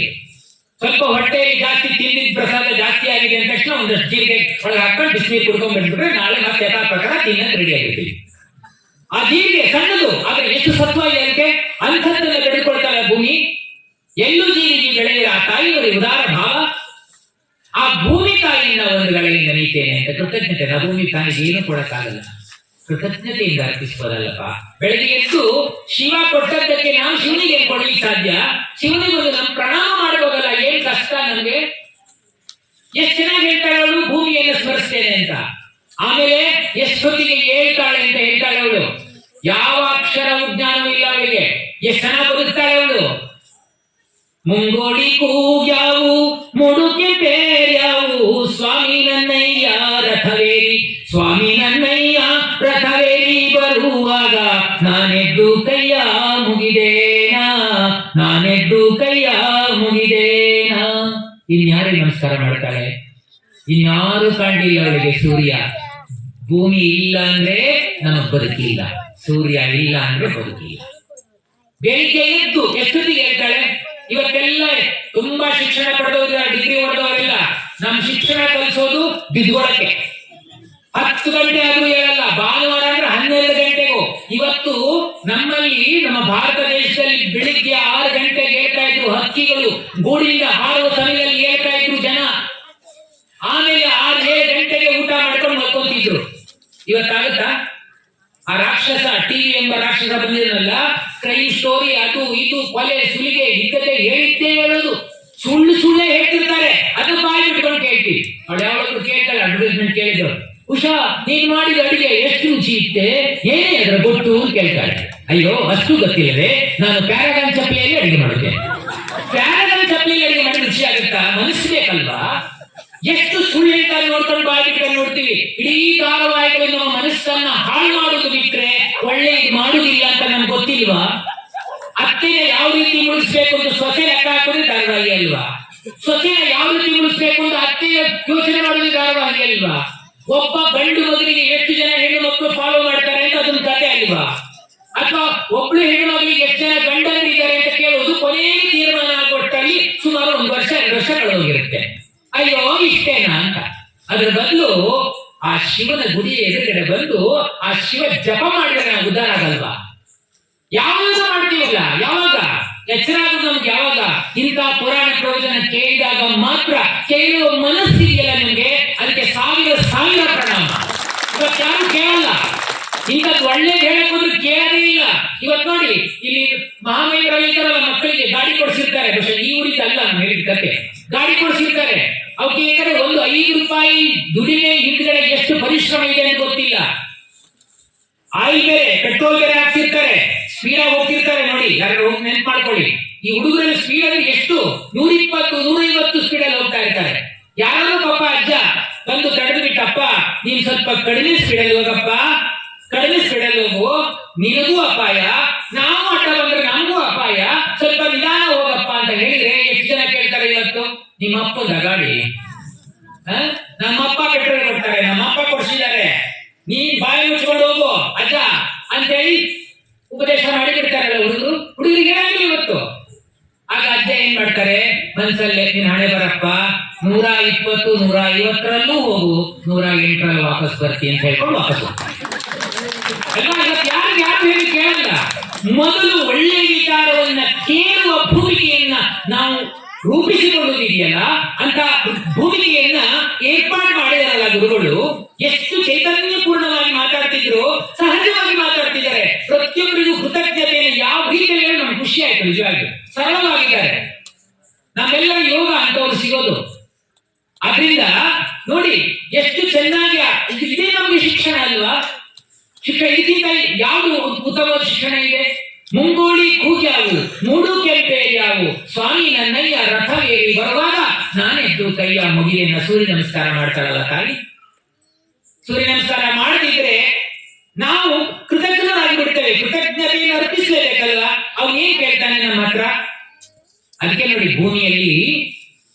ಭೂಮಿಯಲ್ಲಿ ಅದೆಷ್ಟೆಲ್ಲ ಕೆಲಸ ನಡೆಯುತ್ತೆ, ಎಲ್ಲೂ ಸದ್ದಿಲ್ಲ, ನಾವು ಮಾತ್ರ ಸದ್ದು ಮಾಡೋದು ಅಲ್ವಾ? ಡಿ ಗುಂಡಪ್ಪನವ್ರು ಹೇಳ್ತಾರೆ ಒಂದ್ ಕಡೆ, ಇಳೆಯಿಂದ ಮೊಳಕೆಯೊಗೆ ಒಂದು ತಮಟೆಗಳಿಲ್ಲ, ಫಲಮಾಗುವಂದು ತುತ್ತೂರಿಗಳಿಲ್ಲ, ಬೆಳಕಿವ ಸೂರ್ಯ ಚಂದ್ರರ ಒಂದು ಸದ್ದಿಲ್ಲ, ಹೊಯ್ನ ತುಟಿಗಳನ್ನು ಮಂಕುತಿಮ್ಮ, ಹೆಸರೆಂಬುದೇ ಕಸರು ಬೀಸುವ ಗಾಳಿ, ಹಸೆಯೊಂದು ನಿನಗೇಕೆ ಬ್ರಹ್ಮಪುರಿಯೊಳಗೆ, ಶಿಶುವಾಗು ನೀ ಮನವಿ, ಹಸುವಾಗು ಸಸಿಯಾಗು, ಕಸಬರಕೆ ಯಾಗಿಲೆಗೆ ಮಂಕುತಿಮ್ಮ, ಅಕ್ಕಿಯೊಳಗನ್ನವನು ಮೊದಲಾನು ಕಂಡವನು, ಅಕ್ಕರದ ಬರಹಕ್ಕೆ ಮೊದಲಿಗರನಾರು, ಲೆಕ್ಕವಿರಿಸಿಲ್ಲ ಜಗತ್ತನ್ನಾದಿ ಬಂಧುಗಳ, ತಕ್ಕುವುದೇ ಜಸ ನಿನಗೆ ಮಂಕುತಿಮ್ಮ. ಎಷ್ಟು ಚೆನ್ನಾಗಿ ಹೇಳ್ತಾರೆ. ಎಲ್ಲ ನಮಗೆ ಗೊತ್ತಿರೋದು. ಇಲೆಯಿಂದ ಮೊಳಕೆಯೊದೆ ಬಂದು ತಮಟೆಗಳಿಲ್ಲ. ಭೂಮಿ ಒಂದು ದಿವಸಕ್ಕೆ ಎಷ್ಟೆಷ್ಟು ಬೀಜಗಳನ್ನ ಮೊಳಕೆ ಬರ್ಸುತ್ತಲ್ವಾ? ನಮ್ ಯೋಗ್ಯತೆಗೆ ಒಂದು ಅಂಗೈ ಇಟ್ಕೊಂಡು 15 ದಿವಸ ಟೈಮ್ ಕೊಡ್ತೀನಿ, ಒಂದು ಬೀಜಕ್ಕೆ ಮೊಳಕೆ ಬರ್ತೀನಿ. ಭೂಮಿ ಯಾವತ್ತಾದ್ರೂ ನಾನಿಷ್ಟು ಬೀಜಗಳಿಗೆ ಮೊಳಕೆ ಬರೆಸಿದೆ ಅಂತ ಹೇಳ್ಕೊಡತ್ತ? ಆ ಮೊಳಕೆ ಬರುವಾಗ ಏನಾದ್ರು ಸದ್ದು ಮಾಡುತ್ತಾ? ನೋಡಿ ತಿಳ್ಕೊ ನೀನು ಸರ್ಗವನ್ನ ಹೇಗೆ ಬದುಕಬೇಕು ಅಂತ. ಇಲೆಯಿಂದ ಮೊಳಕೆಯೊದೆ ಬಂದು ತಮಟೆಗಳಿಲ್ಲ, ಫಲವಾಗುವಂದು ತುತ್ತೂರಿದನಿಲ್ಲ. ಆ ಗಿಡದ ಮರಗಳು ಕಾಲಕ್ಕೆ ಋತುಚಕ್ರಮಾನಂತೆ ಹಣ್ಣನ್ನು ಕೊಡ್ತಾವಲ್ಲ, ಹಲಸಿನ ಹಣ್ಣು, ಮಾವಿನ ಹಣ್ಣು, ದಾಳಿಂಬೆ ಇವೆಲ್ಲ ಬಿಡ್ತಾವಲ್ಲ, ಫಲವಾಗುವಂದು ತುತ್ತೂರಿದನಿಲ್ಲ. ಯಾವುದೇ ಹಲಸಿನ ಮರ, ಮಾವಿನ ಮರ ನಾನು ಇಷ್ಟು ಹಣ್ಣು ಬಿಟ್ಟಿದ್ದೇನೆ ಅಂತ ತುತ್ತೂರಿ ಊದಿ ಜನಕ್ಕೆಲ್ಲ ಜಾಹೀರಾತು ಕೊಡುತ್ತಾ? ಒಂದು ಹಲಸಿನ ಮರದಲ್ಲಿ ಸುಮಾರು 100 ಕಾಯಿಗಳಿದ್ದಾವೆ, ಅದರೊಳಗೆ ಒಂದು ಹಣ್ಣು ಆಯ್ತು ಅಂದ್ರೆ ಮೌನವಾಗಿ ಆಹ್ವಾನ ಬರುತ್ತೆ ನಮಗೆ ಅಲ್ವಾ? ಒಂದು ಹಣ್ಣಾಗಿದೆ ಅಂತ ಸದ್ದಿಲ್ಲ, ಮೂಗಿ ಗೊತ್ತಾಗುತ್ತೆ ಯಾವುದು ಹಣ್ಣಾಗಿದೆ ಅಂತ. ಬಾ ಹಣ್ಣಾಗಿದ್ದೀನಿ ತಗೋ, ಎಷ್ಟು ಚೆನ್ನಾಗಿ ಆಹ್ವಾನ ಕೊಡುತ್ತಲ್ಲ ಮರ. ಆ ತುತ್ತೂರಿ ಊದಿ ನಾನು ಇಷ್ಟೇನಾದ್ರು ಮಾಡಿದ್ದೀನಿ, ಹಣ್ಣು ಬಿಟ್ಟಿದೆ ಅಂತ ಯಾವತ್ತಾರು ಹೇಳ್ಕೊಡುತ್ತಾ? ಮಾವಿನ ಹಣ್ಣು ಕಿತ್ತರೆ ಲೆಕ್ಕ ಮಾಡ್ತಾನೆ, ಯಾಕೆ ಪೇಟೆಗೆ ಹೋಗಿ ತಗೊಂಡ್ಬರ್ಬೇಕಲ್ಲ ಹಣ, ಇವನಿಗೆ ಲೆಕ್ಕ. ಆದ್ರೆ ಮಾನವರಿಗೆ ಲೆಕ್ಕವೇ ಇಲ್ವಲ್ಲ. ಎಲ್ಲಿ ಎಷ್ಟು ಸಾಧ್ಯವೋ ಅಷ್ಟಷ್ಟು ಶಕ್ತಿ ಮೀರಿ ಅದು ನೆರಳು ಕೊಡುತ್ತೆ, ಪಕ್ಷಿಗಳಿಗೆ ಗೂಡು ಕಟ್ಟಲಿಕ್ಕೆ ನಿವೇಶನ, ಆಶ್ರಯ, ಪ್ರಿಯ ಆಶ್ರಯ ಕೊಡುತ್ತೆ, ಹೂ ಕೊಡುತ್ತೆ, ಹಣ್ಣು ಕೊಡುತ್ತೆ, ಎಲೆನ ಗೊಬ್ಬರ ಮಾಡಿಕೊಳ್ಳುತ್ತೆ, ನೆರಳು ಕೊಡುತ್ತೆ, ಏನೆಲ್ಲ ಕೊಡುತ್ತಲ್ಲ. ನಾವು ಮರಕ್ಕೆ ಮರ್ಯಾದೆ ಕೊಡ್ತಾ ಇದ್ದೇವೆ. ನಿಮಗೆಲ್ಲ ಗೊತ್ತಿದೆ ಆ ಗಿಡ ಮರಗಳ ಔಚಿತ್ಯ ಎಂತದ್ದು ಅಂತ. ಇವತ್ತು ನಮ್ಮ ಸರ್ಕಾರಗಳು ರೋಡನ್ನ ಅಗಲ ಮಾಡಬೇಕು ಅಂತ ಯಾರೋ ಪುಣ್ಯಾತ್ಮರು ಆ ಕಡೆ ಈ ಕಡೆ ಸಾಲಲ್ಲಿ ಸಾಲು ಮರ ನೆಟ್ಟಿದ್ರೆ ಅದನ್ನ ಸಂಹಾರ ಮಾಡಿ ಬರೇ ಹೋಗುವುದೊಂದೇ ಗೊತ್ತು, ಎಲ್ಲಿಗೆ ಹೋಗ್ತಾರೆ ಗೊತ್ತಿಲ್ಲ, ಹೋಗುವಲ್ಲಿಗೆ ಹೋಗ್ಬೇಕಲ್ವಾ? ಗುರಿನೇ ಇಲ್ಲ ನಮ್ಗೆ. ಇಲೆಯಿಂದ ಮೊಳಕೆಯೊಗೆ ಒಂದು ತಮಟೆಗಳಿಲ್ಲ, ಫಲಮಾಗುವಂದು ತುತ್ತೂರಿದನಿಲ್ಲ, ಬೆಳಕೀವ ಸೂರ್ಯ ಚಂದ್ರರ ಬಂದು ಸತ್ತಿಲ್ಲ. ಸೂರ್ಯಚಂದ್ರರು ಬೆಳಕು ಕೊಡ್ತಾರಲ್ಲ, ಯಾವತ್ತಾದ್ರೂ ಸೂರ್ಯ ನನಗಿಷ್ಟು ದಿವಸ ಬೆಳಕು ಕೊಟ್ಟು ಸಾಕಾಗಿದೆ, ಒಂದ್ ದಿವಸ ರಜಾ ಹಾಕ್ತೀನಿ ಅಂತ ರಜಾ ಹಾಕಿದ್ದೀವಿ. ಅವನ ಹೆಸರಲ್ಲಿ ನಾವು ರಜಾ ಹಾಕೊಂಡು ಮಜಾ ಮಾಡ್ತೀವಿ. ಭಾನುವಾರ ನಮ್ಗೆ ರಜಾ, ಅವನಿಗೆ ರಜಾ ಇದೆಯಾ? ನಾಚಿಕೆ ಆಗ್ಬೇಕು ನಮ್ಗೆ. ಕೆಲಸ ಮಾಡೋ ಕಲಿಬೇಕು. ಅದಕ್ಕೆ ಬೆಳಿಗ್ಗೆ ಸೂರ್ಯ ನೋಡು. ಯಾಕೆಂದ್ರೆ ಸುಮ್ಮನೆ ಸೂರ್ಯ ನೋಡೋದ್ರಿಂದಲ್ಲ, ಅವನ ಕರ್ಮದ ಅಧಿದೇವತೆ, ಧರ್ಮದ ಅಧಿದೇವತೆ, ಸಮಯದ ಅಧಿದೇವತೆ, ಆರೋಗ್ಯವರ್ಧಕ, ಇಷ್ಟೂ ಕಾರಣಗಳನ್ನ ನಮ್ಮ ಹಿರಿಯರು ತಿಳ್ಕೊಂಡಿದ್ರು. ಅದಕ್ಕೆ ಸೂರ್ಯ ಉದಯಕ್ಕೆ ಮೊದಲು ಎದ್ದು ಕೈ ಮುಗಿತಾ ಇದ್ರು. ಸೂರ್ಯನ ಕೋಮಲವಾದ ಕಿರಣಗಳು ನಮ್ಮ ಮೈ ಮೇಲೆ ಬಿದ್ದಾಗ ವಿಟಮಿನ್ ಡಿ ಅಂತ ಈ ಬೆಂಗಳೂರಲ್ಲಿ ಶಾರ್ಟೇಜ್ ಬಂದಿದ್ದಾರೆ. ಎಲ್ಲರೂ ಡಾಕ್ಟರ್ ಹತ್ರ ಹೋಗ್ತಾರೆ, ವಿಟಮಿನ್ ಡಿ ಅಂತ. ನಮಗೆ ನಿಮಗೆ ವಿಟಮಿನ್ ಡಿ ಯಾವತ್ತಾದ್ರೂ ಶಾರ್ಟೇಜ್ ಆಗುತ್ತಾ? ಬಿಸಿಲಲ್ಲೇ ಅಲ್ವಾ ನಾವು ಕೆಲಸ ಮಾಡೋದು? ಕೆಲಸ ಮಾಡಿರಲ್ವಾ ಬದುಕು? ಮೈ ಕೊಳೆ ಆಗ್ತಾ ಇರ್ಬೇಕಲ್ವಾ? ಮೈ ಕೊಳೆಯಿಂದ ಕ್ಲೀನ್ ಆಗಿ ಮೇಂಟೈನ್ ಮಾಡ್ತೀನಿ ಅಂದ್ರೆ ಬದುಕುದೇ ಇಲ್ಲ ಅಂತ ಅರ್ಥ. ಮನವಿರದ ಮೈ ಇರದು, ಕೊಳೆ ಇರದ ಮನವಿರದು, ಗಳಿಗೆ ಗಳಿಗೆಯ ಬೆವರೆ ಬಾಳಿಕೆಯ ಕುರುಹು. ಕೊಳೆಯುವುದಚ್ಚರಿಯಲ್ಲ ಕೊಳೆಯದುದಚ್ಚರಿಯೋ, ಜಳಕವಾಗಿಸು ಬಾಳ್ಗೆ ಮರುಳ ಮುನಿಯ. ಮಲವಿರದ ಮೈ ಇರದು, ಮೈ ಅಂದ್ರೆ ಕೊಳೆ ಆಗ್ತಾ ಇರ್ಬೇಕಂತೆ. ಕೊಳೆ ಆಗ್ತಾ ಇರೋದು ಆರೋಗ್ಯ ಲಕ್ಷಣ. ನಿಮಿಷ ಬೆವರ್ತಾ ಇರ್ಬೇಕಂತೆ. ನಾವು ಉಂಡುಂಡು ಬೆವರ್ತೀವಿ ಅಷ್ಟೇ. ಕೆಲಸ ಮಾಡಿದ ಅವರವರಿಗೆ ಯಾವ ಕಾಯಿಲೆ ಬರಲ್ವಲ್ಲ, ನಾವು ಬಸ್ಕೊಳ್ಳೋದಷ್ಟೇ. ಕೆಲಸ ಮಾಡಿ ಸುಸ್ತಾಗುತ್ತೆ ಅಂತ ಸಾಯಂಕಾಲ ಒಂದು ಬಾಟ್ಲಿ ಹಾಕೊಂಡು ಮಲ್ಕೊಂಡ್ರೆ ಕಾಯಿಲೆ ಅಷ್ಟೇ. ಹಾಗೆ ಬಿಟ್ರೆ ಇಲ್ಲ ಅಲ್ವಾ? ನಾವು ನಮ್ಮ ಈ ಶರೀರ ಎಂಬುದು ಬಾಟ್ಲಿ ನೋಡಿ.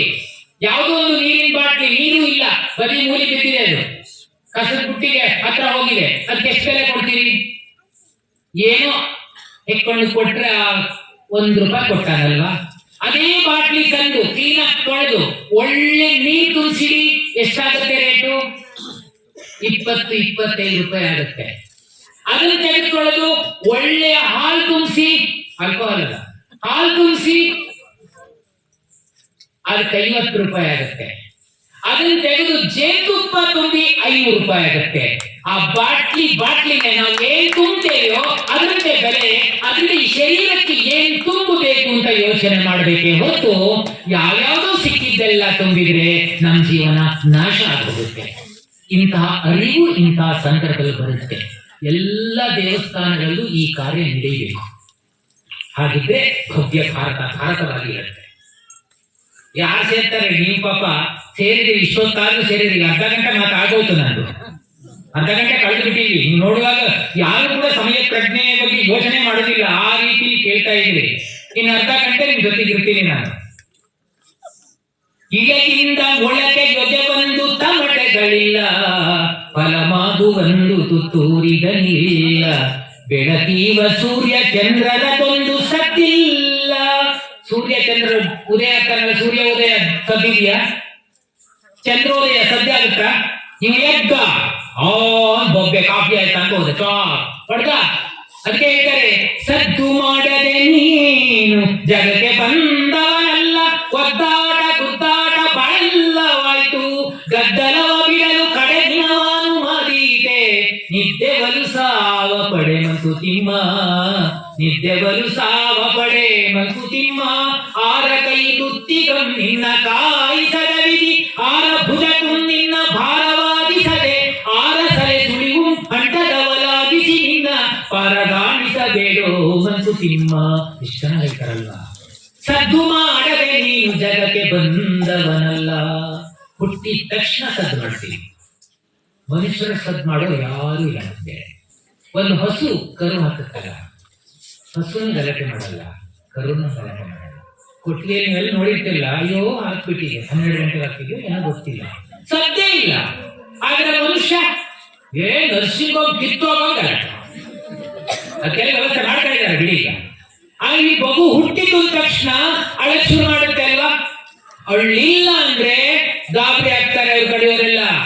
ಅಳ್ಬೇಕು, ರೋದೈತಿ ರುದ್ರಹ, ಅವ್ನು ಅಳಿಸ್ತಾನಂತೆ.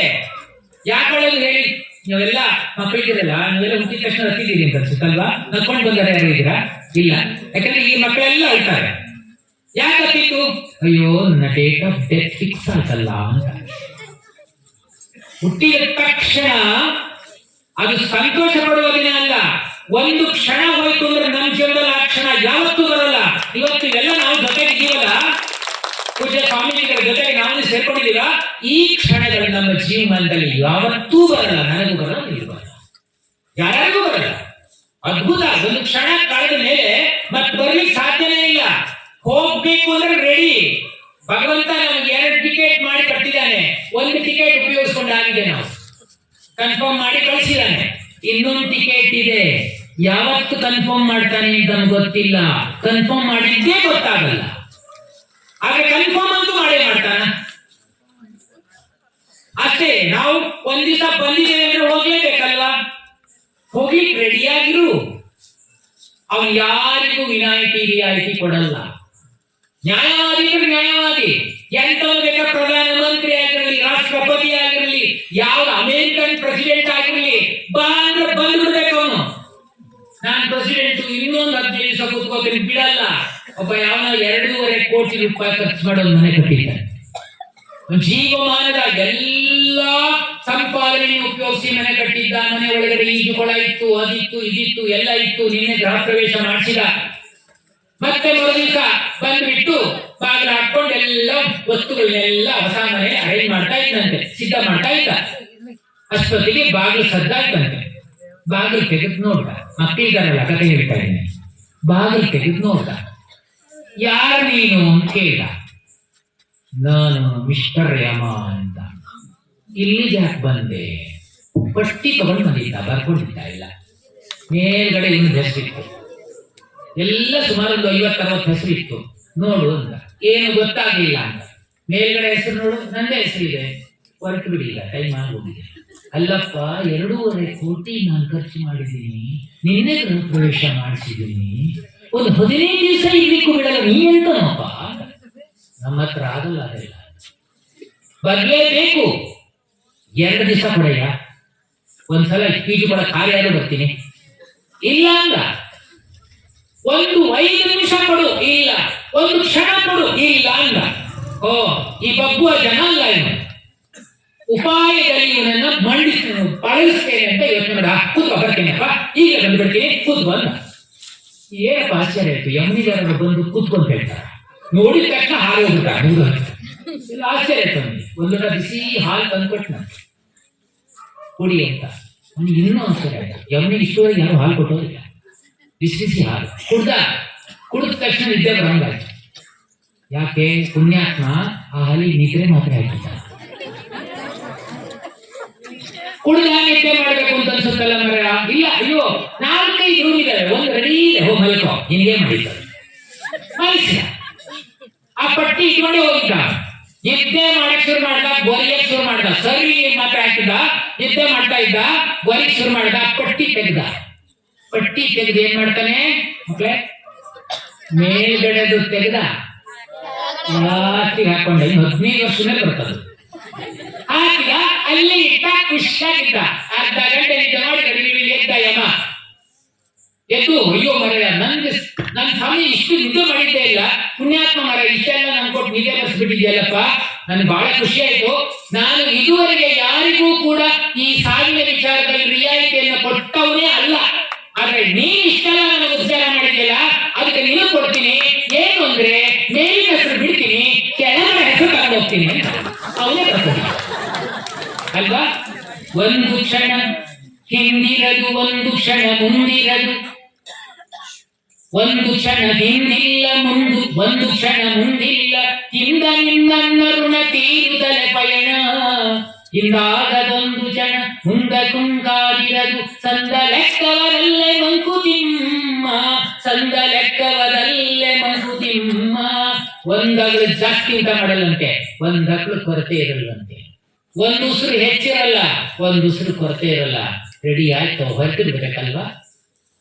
ಹುಟ್ಟಿನಿಂದ ಸಾಯಿವರೆಗೆ ನಾವು ಬದುಕಿದೆಯಲ್ಲ, ಸಾಧ್ಯವಾದಷ್ಟು ಭಗವಂತ ಒಪ್ಪುವ ಹಾಗೆ ನಾವು ಬದುಕಿದರೆ ಸಾಕು. ಇನ್ನೇನು ಮಾಡಬೇಕಾಗಿದೆ? ಭಗವಂತನಿಗೆ ಒಪ್ಪಿಗೆ. ನಮ್ಮಲ್ಲಿ ಭಗವಂತ ಅವನದ್ದೇ ಆದ ಒಂದು ಅಂಶ ಕೊಟ್ಟಿರ್ತಾನೆ. ಇಲ್ಲಿ ನಮ್ಗೆಲ್ಲ ಗೊತ್ತಿದೆ ಅಲ್ವಾ? ಮಕ್ಕಳೆಲ್ಲ ಗೊತ್ತಿರುತ್ತೆ, ಮಕ್ಕಳಿಗೆಲ್ಲ ಗೊತ್ತಿರುತ್ತೆ. ಭಗವಂತ ಎಲ್ಲರಿಗೂ ಇರ್ತಾರೆ. ಎಲ್ಲ ಶಿವಸ್ವರೂಪರೇ. ನಿಮ್ಮ ನೋಡಿದಾಗ ಎಲ್ಲರೂ ನಮ್ಮ ಶಿವಸ್ವರೂಪರು ಅಂತ ಕಾಣ್ತಾರೆ. ಯಾಕಂದ್ರೆ ಅಂತಹ ಸಜ್ಜನಿಕೆಯನ್ನು ನಮ್ಮಲ್ಲಿ ಕಾಣ್ತಾ ಇದ್ದೇವೆ ನಾವು. ಎಲ್ಲ ಒಂದು ಇಲ್ಲೊಂದು ಕೊಟ್ಟಿರ್ತಾರೆ, ತಂದೆ ಒಂದು ಅಂಶ. ಅದಕ್ಕೆ ಚಿತ್ರಗುಪ್ತರು ಅಂತ ಇಲ್ಲಿ ನಾವು ಕರಿತಾ ಇದ್ರು. ನಮ್ಮ ಗುಪ್ತ ಚಿತ್ರಗಳನ್ನೆಲ್ಲ ಬರ್ಕೊಳ್ಳೋರಂತೆ ಲೆಕ್ಕಿಗರು. ಏನಿಲ್ಲ, ಅವ್ರು ಬರ್ಕೊಳ್ತಾರೆ, ಒಂದು ಜೆರಾಕ್ಸ್ ಕಾಪಿ ನಮಗೂ ಕೊಟ್ಟು ಹೋಗಿರ್ತಾರೆ. ನಮ್ಮ ಮಕ್ಕಳಿಗೆ ಯಾವಾಗಲೂ ಕೇಳ್ತಾ ಇರ್ತೀನಿ, PUC ಮಕ್ಕಳಿಗೆ ಎಲ್ಲ ಓಡ್ತಾ ಇರ್ಬೇಕಾದ್ರೆ ಒಂದು ನಿಮ್ಗೆ ದೇವ್ರು ಎಲ್ಲಿದ್ದಾನೆ ತೋರಿಸ್ತೀನಿ ಅಂತ. ಸತ್ಯ ಹೇಳ್ಬೇಕು, ಇವತ್ತು PUC ವರೆಗೆ ಎಷ್ಟೋ ಎಕ್ಸಾಮ್ಗಳನ್ನ ಬರೆದು ಬಂದಿದ್ದೀರಲ್ಲ, ನೀವು ಯಾವ ಪರೀಕ್ಷೆಯಲ್ಲೂ ಒಂದಕ್ಷರವನ್ನು ನೀವು ಕೇಳ್ತಾ ಇದ್ದೀನಿ ಮಕ್ಕಳೇ, ಯಾವ ಪರೀಕ್ಷೆಯಲ್ಲೂ ಒಂದಕ್ಷರವನ್ನು ಕಾಪಿ ಮಾಡಿ ಬಂದಿಲ್ಲ ಅನ್ನೋರು ಕೈ ಎತ್ತಿ. ಅಲ್ಲಿ ಈ ಪಾಪ ಮಕ್ಕಳು ಇಷ್ಟೇ ಜನ ಇದ್ದಾರೆ, ಅಲ್ಲಿ 500 ಜನ ಮಕ್ಕಳು ಒಬ್ರೂ ಎತ್ತಿಲ್ಲ ಅಂದ್ರೆ ಭಗವಂತ ಇದ್ದಾನೆ ಅಂತ ಅರ್ಥ ಅಲ್ವಾ? ಯಾಕೆಂದ್ರೆ ರೆಕಾರ್ಡ್ ಮಾಡ್ಕೊಂಡಿದೆ, ಅಲ್ಲಿ ಹೇಳುತ್ತೆ ನೀನ್ ಕಾಪಿ ಹೊಡೆದಿದ್ಯಲ್ವಾ ಅಂತ. ಸುಳಿಯಕ್ಕಾಗಲ್ಲ. ಇಲ್ಲಿಗೆ ಸರಿಯಾಗಿ ನಡೆಕೊಂಡು ಬಿಟ್ರೆ ನಾವು ಪರಿಪೂರ್ಣರಪ್ಪ. ಇನ್ನೇನು ಹೇಳಿ, ಆತ್ಮಸಾಕ್ಷಿ ಇದು ಮುಖ್ಯ. ಪುರಾಣ ಪ್ರವಚನಗಳಲ್ಲಿ ಕಲಿಸ್ಕೊಡೋದು ಇದನ್ನ. ನಿನ್ನ ಆತ್ಮಸಾಕ್ಷಿ ಒಪ್ಪುವ ಹಾಗೆ ಮಾಡು, ಅದಕ್ಕೆ ಮೋಸ ಮಾಡಕ್ಕಾಗಲ್ಲ. ಗಂಡನ ಜೇಬಿನಿಂದ ಹಣ ಒಂದ್ಸಲ ಕದ್ರೆ ಕೊನೆಯವರೆಗೂ ಕೂಡ ಇಲ್ಲಿ ರೆಕಾರ್ಡ್ ಇರುತ್ತೆ, ಅವತ್ತು ಕದ್ದಿದ್ಯಲ್ಲ ಅಂತ. ಅದು ರೆಕಾರ್ಡ್ ಅಳಿಸ್ಬೇಕು ಸಾಧ್ಯನೇ ಇಲ್ಲ. ಕದಿದೇ ಇರೋದೇ ಒಳ್ಳೇದು, ಕೆಟ್ಟ ಕೆಲಸ ಮಾಡದೇ ಇರೋದೇ ಒಳ್ಳೇದು. ಯಾರಿಗೂ ಮೋಸ ಮಾಡಕ್ಕಾಗಲ್ಲ. ಈ ಆತ್ಮ ಇದಾನಲ್ಲ ಭಗವಂತ, ಅದಕ್ಕೆ ಭಗವಂತ ಇಲ್ಲೇ ಇದೆ, ನಾನೇ ಇದ್ದೀನಪ್ಪ ನಿನ್ನ ಒಳಗೆ, ಅದಕ್ಕೆ ಮೋಸ ಮಾಡಬೇಡ. ರೆಕಾರ್ಡ್ ಮಾಡ್ತಿರ್ತಾನೆ, ಆತ್ಮಸಾಕ್ಷಿ ಅಂತ ಹೇಳ್ತಾರೆ ಅದಕ್ಕೆ. ಎಲ್ಲವೂ ರೆಕಾರ್ಡ್ ಇರುತ್ತೆ. ಆ ರೆಕಾರ್ಡ್ ಪರಿಶುದ್ಧವಾಗಿದ್ರೆ ಎಲ್ಲವೂ ನಮ್ಮ ಸಿದ್ಧಿ ಸಾಧನೆ ಎಲ್ಲವೂ ಆಗಿಬಿಡುತ್ತೆ. ಅದು ಕ್ಲಿಯರ್ ಆಗಿರ್ಬೇಕು. ಹಾಗಾಗಿ ನೋಡಿ, ಭೂಮಿಯಲ್ಲಿ ಅದೆಷ್ಟೆಲ್ಲ ಕೆಲಸ ನಡೀತಾ ಇದೆ, ಸದ್ದಿಲ್ಲ ನಡೀತಾ ಇದೆ. ಬೆಳಕಿನ ಸೂರ್ಯ ಚಂದ್ರ ಅದೊಂದು ಸದ್ದಿಲ್ಲ. ಹೊಲಿನ ತುಡಕ್ಕೆ ಸೂರ್ಯ ಸಮಯಕ್ಕೆ ಸರಿಯಾಗಿ ಬರ್ತಾನೆ. ಸಮಯ ಪ್ರಜ್ಞೆ ಅಂದ್ರೆ ಸೂರ್ಯ ನೋಡಿ ಕಲಿಬೇಕು. ಯಾವತ್ತಾದ್ರೂ ತಡವಾಗಿ ಬಂದಿದ್ದೀಯಾ? ಭಾನುವಾರ ಇವತ್ತು 12 ಗಂಟೆ ಬುದ್ಧಿ ಆಗ್ತೀನಿ ಅಂತ ಯಾರು ಬುದ್ಧಿ ಆಗ್ತಾನ? ಯಾವತ್ತೂ ತಪ್ಪಲ್ಲ. ಅದಕ್ಕೆ ಸಮಯವನ್ನ ಹೇಗೆ ಪಾಲನೆ ಮಾಡಬೇಕು, ಸೂರ್ಯ ನೋಡಿ ನಮಸ್ಕಾರ ಮಾಡಿ ಕಲ್ತ್ಕೊ. ಧರ್ಮ, ಬೆಳಕನ್ನು ಕೊಡುವ ಧರ್ಮ ಯಾವತ್ತಾದ್ರೂ ಅವನಿಂದ ಚ್ಯುತ ಆಗಿದೆಯಾ? ಯಾವತ್ತೂ ಕೊಡ್ತಾ ಇದ್ದಾನೆ ಧರ್ಮ ಬೆಳಕನ್ನ. ನಾವು ಬೆಳಕನ್ನ ಕೊಡಬೇಕು ಜಗತ್ತಿಗೆ, ನಾವೇ ಬೆಳಕಾಗಬೇಕು. ಆ ಬೆಳಕಿದೆಯಲ್ಲ ಅದು ಜ್ಞಾನ ಅಂತ ಹೇಳ್ತಾರೆ. ಆ ಜ್ಞಾನವೇ ಬೆಳಕು. ನಮ್ದೆಲ್ಲ ಬೇಡದಿದ್ದೆಲ್ಲ ಬದಿಗೆ ಸರಿಸುವುದು ಆ ಜ್ಞಾನ, ಅಜ್ಞಾನ ಅಲ್ಲ. ಅದರಿಂದ ನಮ್ಗೆ ಧರ್ಮ ಹೇಗೆ ನಾವು ಆಚರಿಸಬೇಕು ಅಂತ ಸೂರ್ಯನ ನೋಡಿ ಕಲ್ತ್ಕೋಬೇಕು. ಕೆಲಸ ಹೇಗೆ ಮಾಡಬೇಕು ಅಂತ ಸೂರ್ಯನ ನೋಡಿ ಕಲ್ತ್ಕೋಬೇಕು. ಅದಕ್ಕೆ ನೋಡಿ ನಮ್ಮ ಹಿರಿಯರೆಲ್ಲ, ಅದಕ್ಕೆ ಆ ತಾಯಿ ಹೇಳ್ತಾಳೆ, ಇದೆಲ್ಲ ಗೊತ್ತಿಲ್ಲ ಪಾಪ ಅವಳಿಗೆ. ಬೆಳಗಾಗಿ ಮುಂಗೋಡಿ ಕೂಗ್ಯಾವು, ಮೂಡು ಕೆಂಪೇರ್ಯಾವು, ಸ್ವಾಮಿ ನನ್ನಯ್ಯ ರಥವೇರಿ, ಸ್ವಾಮಿ ನನ್ನಯ್ಯ ರಥವೇರಿ ಬರುವಾಗ ನಾನೆದ್ದು ಕೈಯ ಮುಗಿದೇನಾ, ನಾನೆದ್ದು ಕೈಯ ಮುಗಿದೇನಾ. ಮುಂಗೋಡಿ ಕೂಗಿದ ತಕ್ಷಣ ಹೇಳ್ತಾಳೆ. ಆ ಕೋಳಿಗಳಿಗೆ ಗೊತ್ತಂತೆ ಬ್ರಾಹ್ಮಿ ಮುಹೂರ್ತ ಯಾವುದು ಅಂತ. ಈ ಕೋಳಿಗಳಿಗೆ ಗೊತ್ತಿಲ್ಲ. ಇವತ್ತು ಕೋಳಿಗಳೇ ಇಲ್ಲದ್ರಿ. ಆ ತರ ಮುಂಜಾನೆ ಹೋಗುವ ಕೋಳಿಗಳಿದಾವಲ್ಲ, ಹಳ್ಳಿಯಲ್ಲಿ ಇಲ್ಲಿದಾವನ್ನ ಗೊತ್ತಿಲ್ಲ. ಅವು ಸಾಮಾನ್ಯವಾಗಿ 4:30 5 ಗಂಟೆ ಅಷ್ಟೊತ್ತಿಗೆ ಕೂಗ್ತವೆ. ಅದೇ ಕೂಗೆ ಅಲಾರಾಮ್ ಹೊಡಿ. ಕೋಳಿ ಕೂತು ಎದ್ದು ಬಿಟ್ಲಲ್ಲ, ಯಾಕೆಂದ್ರೆ ಸೂರ್ಯ ಬರ್ತಾನೆ. ಸೂರ್ಯ ಬರಬೇಕಾದ್ರೆ ಮೊದಲು ರೆಡಿ ಇರ್ಬೇಕು ನಾನು ನಮಸ್ಕಾರ ಮಾಡಕ್ಕೆ. ಎಷ್ಟು ಶ್ರದ್ಧೆ ನೋಡಿ, ಇದಕ್ಕಿಂತ ಶ್ರದ್ಧೆ ಇನ್ನೇನ್ ಬೇಕು ಹೇಳಿ. ಮುಂಗೋಡಿ ಕೂಗ್ಯಾವು, ಅಷ್ಟೊತ್ತಿಗೆ ಮೂಡು ಕೆಂಪೇರ್ಯಾವು, ಸ್ವಾಮಿ ನನ್ನಯ್ಯ ರಥವೇರಿ ಬರುವಾಗ, ಆಕಾಶ ಮಾರ್ಗದ ರಥವೇರಿ ಬರುವಾಗ ನಾನೆತ್ತು ಕೈಯ ಮುಗಿತೇನೆ ಅಂದ್ರೆ ಎಷ್ಟೊತ್ತಿಗೆ ಹೇಳ್ತಾಳೆ ಆ ತಾಯಿ.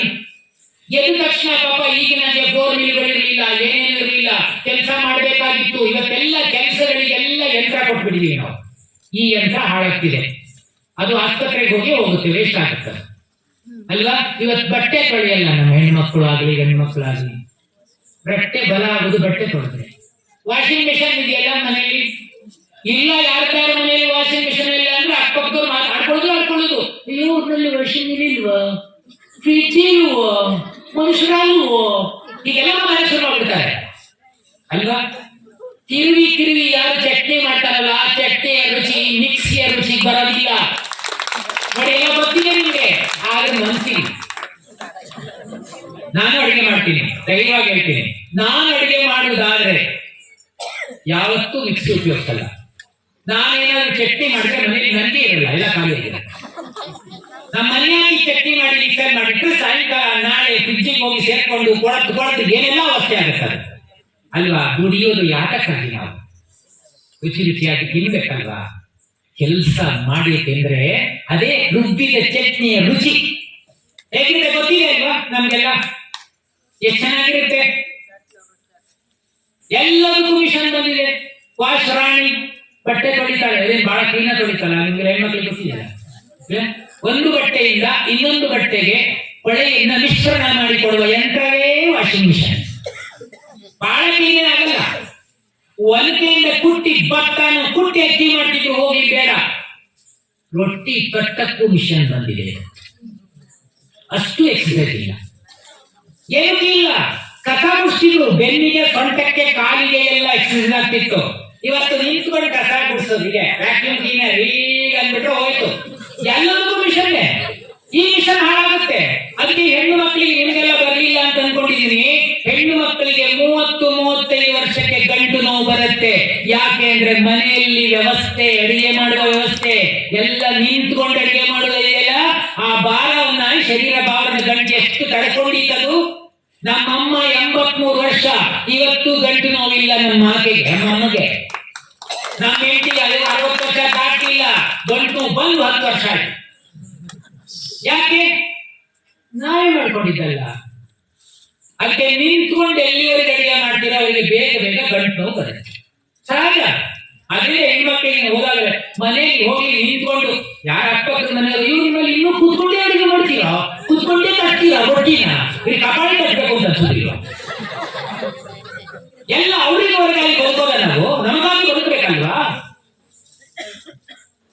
ಆದ್ರಿಂದ ಇನ್ನೇನು ಅನಿವಾರ್ಯ ಅಂತ ಆಗಿಬಿಟ್ಟಿದೆ. ಈಗ ಅವರು ಇವ್ರು ಬಂದ್ರೆ ಎಲ್ಲ ಆಡ್ಕೋತಾರೆ ಅಂತ ಬೇರೆಯವ್ರಿಗಾಗಿ ಬದುಕೋದು ನಾವು.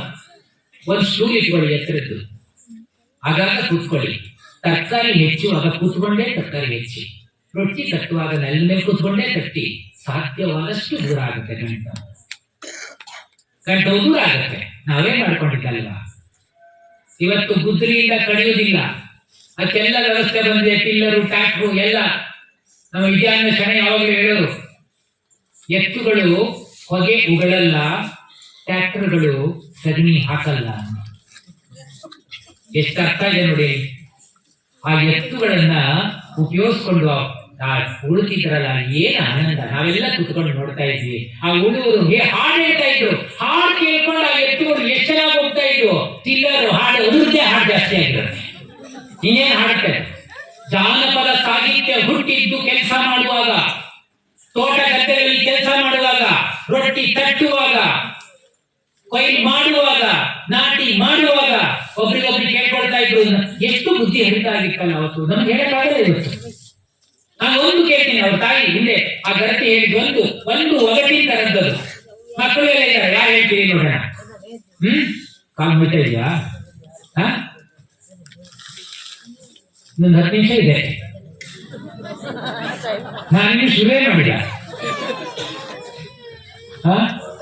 ಹಳ್ಳದ ಗಂಡಿನಾರಿ ಹುಟ್ಟಾಳ ಹಳದಿ ಸೀರಿ, ಚಾಟ್ಯಾಗ ಬರ್ತಾಳೋಡಿ, ಕರಿತಾಳ ಕೈಯ ಮಾಡಿ, ಹಿಡಿಯಾಕ ಹೋದ್ರ ನೋಡಿ, ಕಡಿಯಾಕ ಬರ್ತಾಳ ಕಾಡಿ. ಏನು ಅಕ್ಷರ ಗೊತ್ತಿಲ್ಲದವಳು ತಾಯಿ ರೊಟ್ಟಿ ತಟ್ಟುವಾಗ್ಲೋ, ಕೆಲಸ ಮಾಡುವಾಗ್ಲೋ, ಗುಡ್ಸ ಮಾಡುವಾಗ್ಲೋ, ಅಥವಾ ತೋಟದಲ್ಲಿ ನಾಟಿ ಇತ್ಯಾದಿ ಮಾಡುವಾಗ್ಲೋ ಒಬ್ಬರು ಕೇಳಿದವಳು. ಹೇಳಿ ನೋಡೋಣ ಅಂತ. ಬುದ್ಧಿಯ ಸರಿಯಾಗುತ್ತೆ. ಇಷ್ಟೊಂದು ಇದ್ದಿರಲ್ಲ ಇಲ್ಲಿ, ಹೇಳಿ ನೋಡೋಣ. ನಿಮ್ಮೂರ ಮಾಡಿದ್ದಪ್ಪ, ಅಕ್ಷರ ಗೊತ್ತಿದ್ದವರಲ್ಲ ಅವರು. ಹಳ್ಳದ ದಂಡಿನಾರಿ ಹುಟ್ಟಾಳ ಹಳದಿ ಸೀರಿ, ಪ್ಯಾಟ್ಯಾಗ ಬರ್ತಾಳ ಓಡಿ, ಕರಿತಾಳ ಕೈಯ ಮಾಡಿ, ಹಿಡಿಯಾಕ ಹೋದ್ರ ನೋಡಿ, ಕಡಿಯಾಕ ಬರ್ತಾಳ ಕಾಡಿ. ಇಷ್ಟು ಜನರಿಗೆ ಗೊತ್ತಿಲ್ಲ ಅಲ್ವಾ? ಎಷ್ಟು ಚೆನ್ನಾಗಿ ಕಟ್ಟಿದಾರ. ನಾನು ಹೇಳ್ಬೇಕಾ? ಯಾರೋ ಹೇಳಿದೆ, ಹಾವಲ್ಲ ಅದು ಇಲ್ಲೂ ಬರುತ್ತೆ. ಹಳ್ಳದಡ್ಡೆ ಮರ ಇರ್ತ ಕಪ್ಪಾಗಳಿರಲ್ವಾ, ಹಳದಿದ್ದ ಬಣ್ಣ ಒಂದು ಮ್ಯಾಚ್ ಆಗ್ಬೇಕದು. ಹಳ್ಳದ ದಂಡಿ ನಾರಿ ಹುಟ್ಟಾಳ ಹಳದಿ ಸೀರಿ ಅಂದ್ರೆ ಹಳದಿ ಬಣ್ಣ ಆದದ್ದು ಹಳ್ಳದ ದಂಡೆಯಲ್ಲಿ ಇರುತ್ತೆ. ಆಮೇಲೆ ಪ್ಯಾಟ್ಯಾಗ ಬರ್ತಾಳ ಓಡಿ, ಕರಿತಾಳ ಕೈಯ ಮಾಡಿ, ಹಿಡಿಯಾಕ ಹೋದ್ರ ನೋಡಿ, ಕಡಿಯಾಕ ಬರ್ತಾಳ ಕಾಡಿ. ಬಹಳ ಶಿವಾನಂದ ಚೆನ್ನಾಗಿರೋದು ನೋಡಿ. ಅನುಭವ ಎಷ್ಟಿರ್ಬೇಕಿದು. ಕೇದಿಗೆ ನೋಡಿ ಹೆಂಗ್ ಅಪ್ಲೈ ಆಗುತ್ತೆ. ಅದ್ ತಾಯಿ ಇದಕ್ಕಿಂತ ಸಾಹಿತಿ ಏನ್ ಬೇಕಿದ್ದು? ಇವತ್ತೆಲ್ಲ ಬರೀತಾರೆ ನಮ್ಮವರೆಲ್ಲ ಕವಿಗಳು. ಅಲ್ಲಿ ನೋಡು, ಲೈಟ್ ಕಂಬ ತಗೊಂಡು ಕಾಗರ ಚಾಂಬು ಚಂಬ ಅಂತ ಬರೀತಾರೆ. ಏನ್ ಉಪಯೋಗ ಅದು? ಎಂತ ಸತ್ವ ಇದೆ ನೋಡಿ. ಏನ್ ಕಾವ್ಯಗಳಿಲ್ಲ.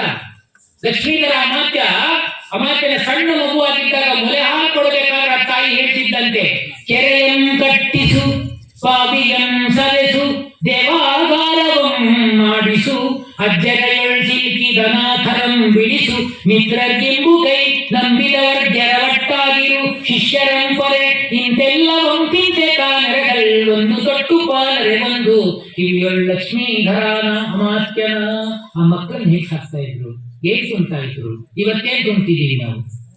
ಕೆರೆಯನ್ನು ಕಟ್ಟಿಸು. ತನಗಾಗಿ ಅಲ್ಲ, ಅಮ್ಮ ಮಗನಿಗೆ ಹೇಳ್ತಾನೆ, ಮಗುಗೆ ಪುಟ ದೊಡ್ಡಾದ್ಮೇಲೆ ಕೆರೆ ಕಟ್ಸಪ್ಪ, 10 ಜನರಿಗೆ ನೀರ್ ಕೊಡ್ಸು, ಬಾವಿ ತೋರ್ಸು. ನಿನಗಾಗಿ ಅಲ್ಲ, ಯಾರು ಹತ್ರ ಬಾವಿನ ನೀರು ತಗೊಂಡು ಹೋಗ್ತಾರೆ ಅದೆಲ್ಲ ಉಪಕಾರಿ. 3ನೇದು ದೇವಾಗಾರ, ಇಂಥ ದೇವಸ್ಥಾನ ಕಟ್ಸು. ಯಾಕೆಂದ್ರೆ ಶಾಲೆಗೆ ಎಲ್ಲರಿಗೂ ಹೋಗಕ್ಕಾಗಲ್ಲ. ಇಂಥ ದೇವಸ್ಥಾನದಲ್ಲಿ ಇಂಥ ಮಹಾನುಭಾವರು ಬಂದು ಪುರಾಣ ಪ್ರವಚನ ಮಾಡಿದಾಗ ಇದಕ್ಕಿಂತ ಶಿಕ್ಷಣ ಯಾವುದೂ ಬೇಕಿಲ್ಲ. ಅದ್ಭುತವಾದ ಶಿಕ್ಷಣ ಇದು. ದೇವಸ್ಥಾನದಲ್ಲಿ ಮಾತ್ರ ಕೊಡಕ್ ಸಾಧ್ಯ. ನಿಮ್ಮ ಮನಸ್ಸಿನ ನೋವುಗಳನ್ನ ದೂರ ಮಾಡಬೇಕು, ದೇವಸ್ಥಾನಗಳಿಗೆ ಬರಬೇಕು. ಯಾಕೆ ಇಷ್ಟೆಲ್ಲ ನೋವಿದೆಯಪ್ಪ, ಆ ಶಿವಪ್ಪಂದು ಅಥವಾ ಆಂಜನೇಯ ಎದುರುಗಡೆ ನೋಡು ನನ್ಗೆ ಈಗೆಲ್ಲ ಆಗಿದೆಯಪ್ಪ ನೋಡಪ್ಪ ಅಂತ ಎಲ್ಲ ಸುರಿತೀರಲ್ವ, ಮನಸ್ಸು ಖಾಲಿ ಆಗುತ್ತಲ್ವಾ, ಫ್ರೆಶ್ ಆಗ್ತೀವಿ. ನೋಡ್ಕತ್ತಾನ ಬಿಟ್ಟನ ಗೊತ್ತ ಆಮೇಲೆ. ಆದ್ರೆ ಅದೇನು ಅವನ ಪಕ್ಕದ ಮನೆಯವರಿಗೆ ಹೇಳಿ, ಇವತ್ತೇನೋ ಕೇಳ್ತಾರೆ, ನಾಳೆ ಅವ್ರು ಹೇಳಿ ಅದೇ ನೋವು ಕೇಳ್ಬೋದೇನು, ನಾಳೆ ಬಾಗ್ಲಾಗ್ತಾರೆ. ನಮ್ಮ ನೋವು ಯಾರು ಕೇಳಲ್ಲ, ಭಗವಂತ ಮಾತ್ರ ಕೇಳೋದಕ್ಕೆ ದೇವಸ್ಥಾನಗಳು ಬೇಕು. ಕೆರೆಯನ್ನು ಕಟ್ಟಿಸು, ಬಾವಿಯನ್ನು ಸರಿಸು, ದೇವಾಗಾರವನ್ನು ಮಾಡಿಸು, ಅಜ್ಜರೆಗಳು ಸಿಲ್ಕಿದ ನಾಕರನ್ನು ಬಿಡಿಸು, ಏನೆಲ್ಲ ಉಂಟಾಗಲ್ವ ಅವಳು. ಹಾಗೆ ಸೂರ್ಯ ಚಂದ್ರ ಹೆಂಗ್ ಕೆಲಸ ಮಾಡ್ತಾಳೆ ಅವಳು. ಬೀಸು ಕಲ್ಲಲ್ಲಿ ಬೀಸಿ ಇಟ್ಟು ಆಮೇಲೆ ರೊಟ್ಟಿ ತರ್ತಾ ಇದ್ದಂತವಳು. ಇಲ್ಲರ ಜಾನಪದ ಬರ್ಲಿಕ್ಕೆ ಸಾಧ್ಯನೇ ಇಲ್ಲ. ಕಲ್ಲೂಡಿ ನೆನದೇನ ಕಲ್ಯಾಣದ ಅಯ್ಯಾನ, ಕಲ್ಲೂಡಿ ನೆನದೇನ ಕಲ್ಯಾಣದ ಅಯ್ಯಾನ, ಕಲ್ಲೇನ ಹಳ್ಳಿ ಹಡದವ್ವಾನ, ಕಲ್ಲೇನ ಹಳ್ಳಿ ಹಡದವ್ವಾನ ಸಂಗಾನ, ಸೊಲ್ಲು ಸೊಲ್ಲಿಗೂ ನೆನದೇನ, ಸೊಲ್ಲು ಸೊಲ್ಲಿಗೂ ನೆನದೇನ. ಎಷ್ಟು ಚೆನ್ನಾಗಿ ಕೆಲಸ ಮಾಡುವಾಗ ಭಗವಂತನ ಸ್ಮರಣೆ, ತಾಯಿಯ ಸ್ಮರಣೆ, ಆ ಬಸವಣ್ಣನ ಸ್ಮರಣೆ ಮಾಡ್ತಿದ್ದಾರೆ. ಅವಳಿಗೆ ಬೇಸರ ಆಗ್ತಿಲ್ವೇ ಇಲ್ವಲ್ಲ. ನಾವು ಕೆಲಸನೇ ಮಾಡೋದಿಲ್ಲ ಬಿಡಿ. ಯಂತ್ರಕ್ಕೆಲ್ಲ ಕೊಟ್ಟ ಮೇಲೆ ಎಲ್ಲಿ ಸಾಹಿತ್ಯ ಎಲ್ಲ ಅಷ್ಟೇ. ಗಂಡ್ಮಕ್ಳ ಹೆಣ್ಮಕ್ಳ ಕೆಲಸ ಮಾಡ್ತಾ ಒಬ್ರಿಗೊಬ್ರಿಗೆ ಕೇಳ್ಕೊಳ್ತಾ ಇದ್ರು. ಯಾವ ಕೇಳಿಗೆ ಹೇಳಿದ್ರಲ್ಲ, ಇನ್ನೊಂದು ಹೇಳ್ತೀನಿ ನೋಡೋಣ, ಹೇಳಿ ನೋಡೋಣ. ಎಷ್ಟು ಚೆನ್ನಾಗಿದೆ ಜಾನಪದದ್ದು, ಇಲ್ಲೇ ಹುಟ್ಟಿದ್ದು. ಆಮೇಲೆ ನೀತಿ ಬೋಧಕ ಪ್ರವಚನಗಳು ಇದ್ದಾವೆ ಬೇಕಾದಷ್ಟು. ಅಂಕಣಂಕಣದೊಳಗೆ ಕಳ್ಳೊಬ್ಬ ಹೊಕ್ಕ, ಅದ ಕಂಡು ಇನ್ನೊಬ್ಬ ಅಲ್ಲಿಗೆ ಹೊಕ್ಕ, ಇಬ್ಬರು ಕಡಿದು ರಕ್ತವನೆ ಕಕ್ಕ, ಈ ಬೆಳಗ ಪೇಳಿದರೆ ಹಿಡಿ ತುಂಬ ರೊಕ್ಕ, ನೀನು ಹೇಳಿದ ಬೆಳಗು. ಹೇಳಿ ನೋಡೋಣ, ಗೊತ್ತಾಗ ಸುಳ್ಳು. ಅಂಕಣಂಕಣದೊಳಗೆ ಕಳ್ಳೊಬ್ಬ ಹೊಕ್ಕ, ಅದ ಕಂಡು ಇನ್ನೊಬ್ಬ ಅಲ್ಲಿಗೆ ಹೊಕ್ಕ, ಇಬ್ಬರು ಕಡಿದು ರಕ್ತವನೆ ಕಕ್ಕ, ಈ ಬೆಳಗ ಪೇಳಿದರೆ ಹಿಡಿ ತುಂಬ ರೊಕ್ಕ, ನೀನು ಹೇಳಿದ ಬೆಳಗು. ಮಕ್ಕಳ ಹೇಳಿ. ಅಲ್ಲ, ಜ್ವಾಳ ಅಲ್ಲ.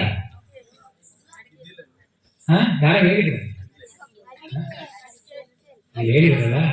ನೀನು ಹೇಳಿದ ಬೆಳಕು ಅಡಿಕೆಯಲ್ಲಿಯನ್ನ, ನಾನೊಂದ ಬೆಳಗಲೇರುವೆನು ಕೇಳಣ್ಣ, ಕಂಠದಲ್ಲಿ ತಪ್ಪುಂಟು ವಿಷಕಂಠನಲ್ಲ, ನೆತ್ತಿಯಲ್ಲಿ ಶಿಕೆಯುಂಟು ಇಪ್ರತಾನಲ್ಲ, ಮೈಯೆಲ್ಲ ಕಣ್ಣುಂಟು ದೇವೇಂದ್ರನಲ್ಲ, 8 ತಿಂಗಳ ಕೊಡುವೆ ಈ ಬೆಳಗ ಬೇಡ, ನೀನು ಹೇಳಿದ ಬೆಳಗು.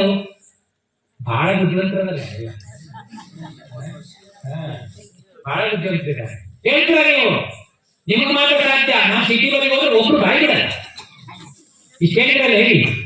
ಕಂಠದಲ್ಲಿ ಕಪ್ಪುಂಟು ವಿಷಕಂಠನಲ್ಲ, ನೆತ್ತಿ ಋಷಿಕೆಯುಂಟು ವಿಪ್ರತಾನಲ್ಲ, ಮೈಯೆಲ್ಲ ಕಣ್ಣುಂಟು ದೇವೇಂದ್ರನಲ್ಲ, ನೀನು ಹೇಳಿದ ಬೆಳಗು ನವಿಲು ಕಾಣಣ್ಣ, ನಾನೊಂದ ಬೆಳಗ ಹೇಳುವೆನು ಕೇಳಣ್ಣ, ಗರಗರನೆ ಸುತ್ತುವುದು ಚಕ್ರತಾನಲ್ಲ, ಗರಿಗಳೆರಡುಂಟು ಹಾರುವ ಹಕ್ಕಿಯಲ್ಲ, ಕಣ್ಣೆರಡು ಈಗ ಕುಂಟು ಕಾಲಿಲ್ಲವಲ್ಲ, ಈ ಬೆಳಗ ಪೇಳಿದರೆ ನಿನಗೆ ಸವಿದೆಲ್ಲ, ಈ ಬೆಳಗ ಪೇಳಿದರೆ ನಿನಗೆ ಸವಿದೆಲ್ಲ.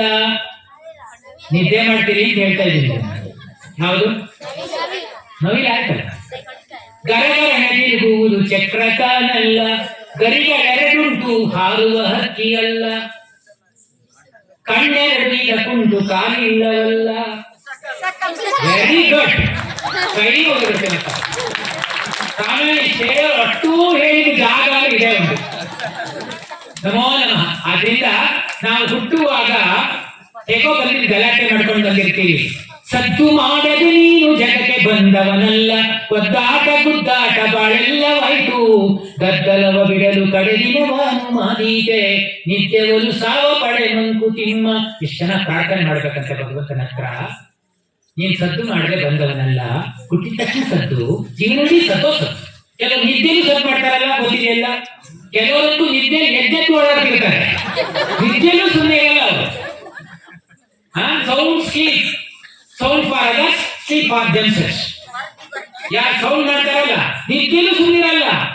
ಸದ್ದು ಮಾಡದೆ ನೀನು ಜಗಕ್ಕೆ ಬಂದವನಲ್ಲ, ಒದ್ದಾಟ ಗುದ್ದಾಟ ಬಾಳೆಲ್ಲವಾಯ್ತು, ಬಾಳೆಲ್ಲ ಒದ್ದಾಟ ಗುದ್ದಾಟ ಆಯ್ತು. ಈ ಪ್ರಾಪಂಚಿಕ ಗದ್ದಲವನ್ನ ಕೊನೇ ದಿವಸ ಬಿಟ್ಟು ಹೋಗ್ತಾ ಇದ್ದೀಯಾ, ಆಗ್ಲಾದ್ರೂ ಬಿಡಕ್ಕಾಗತ್ತ ನಿನಗೆ? ನಿದ್ದೆ ಒಂದು ಸಾವ ಕಡೆ, ನಿದ್ದೆ ಬಂದ ಹಾಗೆ ಸಾವು ಬರಬೇಕಂತೆ. ಶರಣರ ಮರಣ, ಶರಣರ ಸಾವನ್ನ ಮರಣದಲ್ಲಿ ನೋಡು. ಅದಕ್ಕೆ ಅಲ್ವಾ ನಿದ್ದೆ ಬಂದಾಗ ಸಾಹಿತ್ಯ ಸಾಧ್ಯ. ಕೆಲವು ಪುಣ್ಯಾತ್ಮರಿಗೆ ಆಗುತ್ತಲ್ವಾ, ಕೊನೇ ದಿವಸನಾದ್ರೂ ಭಗವಂತನ ನಾಮಸ್ಮರಣೆ ಮಾಡಕ್ ನಮ್ಗಾಗತ್ತಾ? 3 ಅಂಗಡಿ ಇಟ್ಕೊಂಡಿದೀವಿ, ಅಲ್ಲಿ ಯಾರಿದ್ದಾರೆ ಅಂತೇಳಿ ನಮಗೆ ಅನ್ಸದೆ ಹೊರತು. ಒಬ್ಬ ಮುದ್ದ ಇದ್ದಂತೆ, ಕಂಜೂಸಿ ಅವನು, ಪಿಟಾಸಿ, ದುಡ್ಡು ಬಿತ್ತಿರ್ಲಿಲ್ಲ, ಒಂದ್ ಮನೆ ಕಟ್ಕೊಂಡಿದೆ, ಸಾಮಾನ್ಯವಾಗಿತ್ತಷ್ಟೇ. 4 ಜನ ಮಕ್ಕಳಿದ್ರು. ಆಮೇಲೆ ಒಂದಷ್ಟು ವರ್ಷ ಆದ್ಮೇಲೆ, 70 ವರ್ಷ ಆದ್ಮೇಲೆ ಈಗ ಇದ್ದಾಗೆ ಇರಲ್ಲ, ಕೈ ಕಾಲೆಲ್ಲ ಮಾತಾಡ ಶುರು ಮಾಡ್ತವೆ, ಕಣ್ಣು ನೋಡೋದು ನಿಲ್ಸುತ್ತೆ, ಸ್ವಲ್ಪ ಮಂಜು ಮಾಡುತ್ತೆ, ಕಿವಿ ಕೇಳೋದನ್ನ ನಿಲ್ಸುತ್ತೆ, ಸ್ವಲ್ಪ ಮಂದವಾಗಿ ಕೇಳುತ್ತೆ. ಯಾಕೆ ನಮ್ಗೆ ಒಳ್ಳೇದಕ್ಕೆ ದೇವ್ರು ಮಾಡೋದು. ಯಾಕೆಂದ್ರೆ ಮಕ್ಕಳು ಸೊಸೆಯರು ನಮ್ಮ ಬಗ್ಗೆ ಏನ್ ಮಾತಾಡ್ತಾರೋ ಕೇಳಬಾರ್ದು ಅಂತ ಕಿವಿ ಮಂದ ಮಾಡೋದು. ಇನ್ನೂ ಕಿವಿ ವಿಷಯ ಕೇಳಿ ನಾವೇನ್ ಮಾಡಕ್ ಬರಲ್ಲ ಅಲ್ವಾ?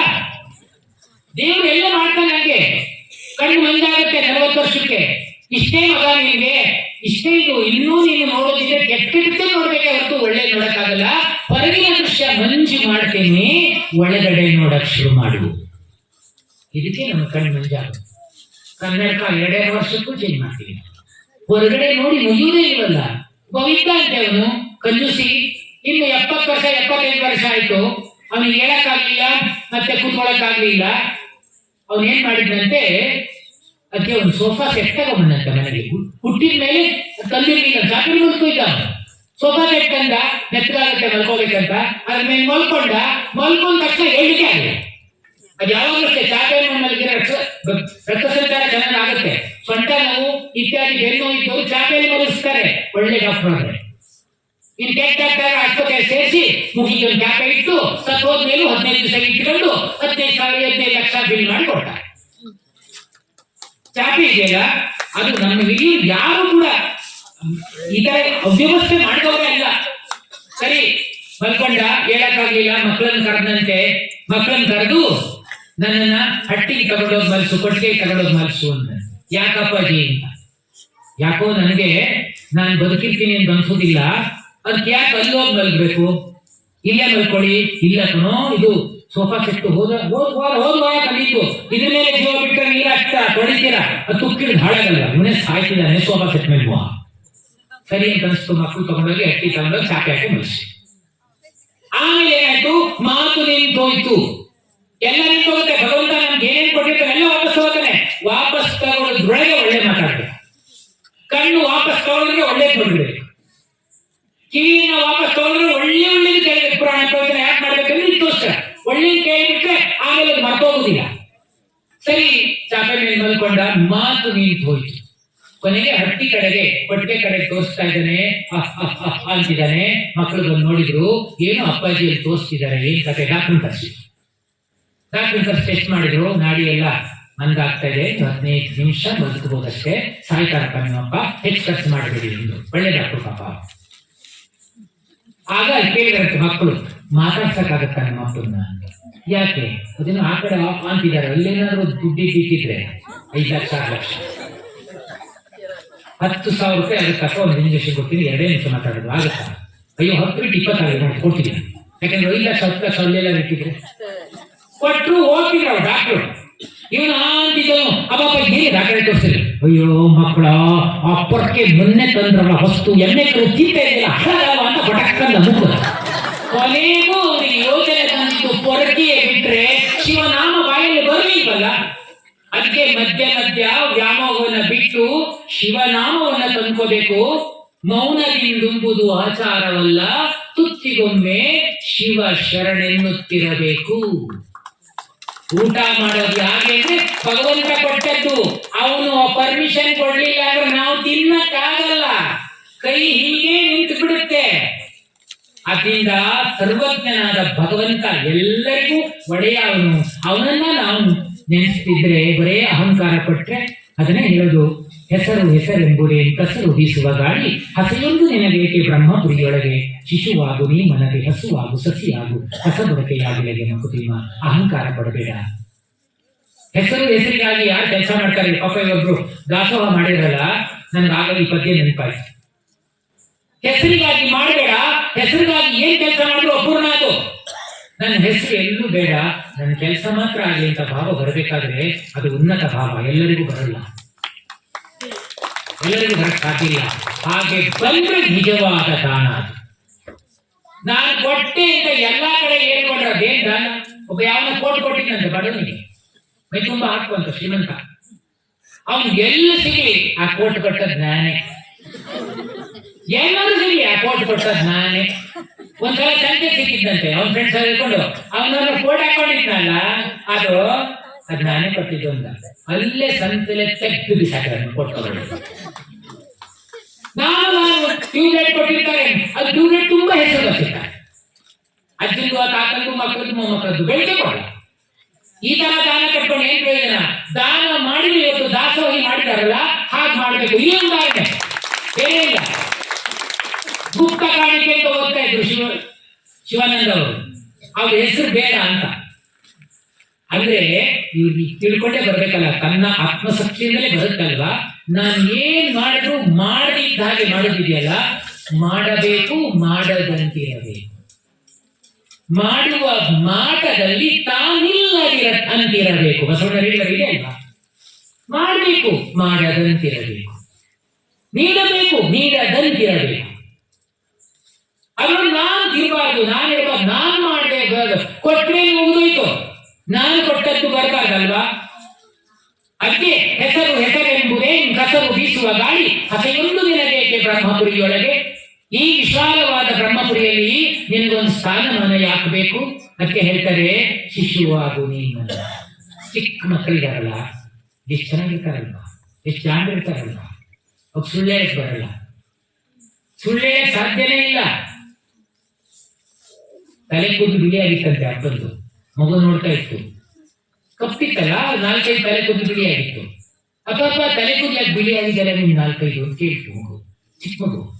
ಆಗ ಅಪ್ಪ ಬಹಳ ಜಾಣಕಂದ ಉತ್ತರ ಕೊಡ್ತೀನಿ ಅಂತ ಹೇಳಿ, ಪಾಠ ಪುಟ ನೀನ್ ಬರ್ಲೆ ತರಲೆ ಮಾಡ್ತೀಯಲ್ಲಪ್ಪ, ನೀನ್ ಕಿರಿಕಿರಿ ತಾಳಲಾಗದೆ 4 ತಲೆ ಕೂದಲು ಬಿಳಿಯಾಗಿದೆ, ಹೀಗೆ ನೀನು ಕಿರಿಕಿರಿ ಮಾಡಿದ್ರೆ ನನ್ನ ತಲೆ ಕೂದಲೆಲ್ಲ ಬಿಳಿಯಾಗುತ್ತೆ ಅಂದ್ರು.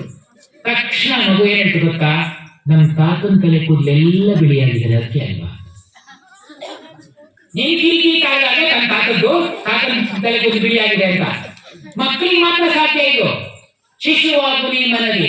ಯಾರ ಮನೆ ತೀರ್ಕೊಂಡಿರ್ಲಿ, ಚಿಕ್ಕ ಮಕ್ಕಳು ಅಳ್ತವ, ಯಾರು ತೀರ್ಕೊಂಡಿರ್ತಾರೋ, ತಾತ ತೀರ್ಕೊಂಡಿರ್ತಾರೆ ಹಚ್ಚಿ ಕುಡಿತೇವೆ, ತಾತ ಏನ್ ನಮಗೆ ಚೂರಿ ಹಾಕಿದಾಗ ಅನ್ಸುತ್ತೆ. ಆ ಮಗು ಗೊತ್ತಿರಲ್ಲ, ಮಗು ಯಾವತ್ತೂ ಆ ರೀತಿಯ ದುಃಖ ಪಡುವುದೇ ಇಲ್ಲ. ಅದಕ್ಕೆ ಶಿಶುವಾಗು ನೀ ಮನದಿ, ಹಸುವಾಗು.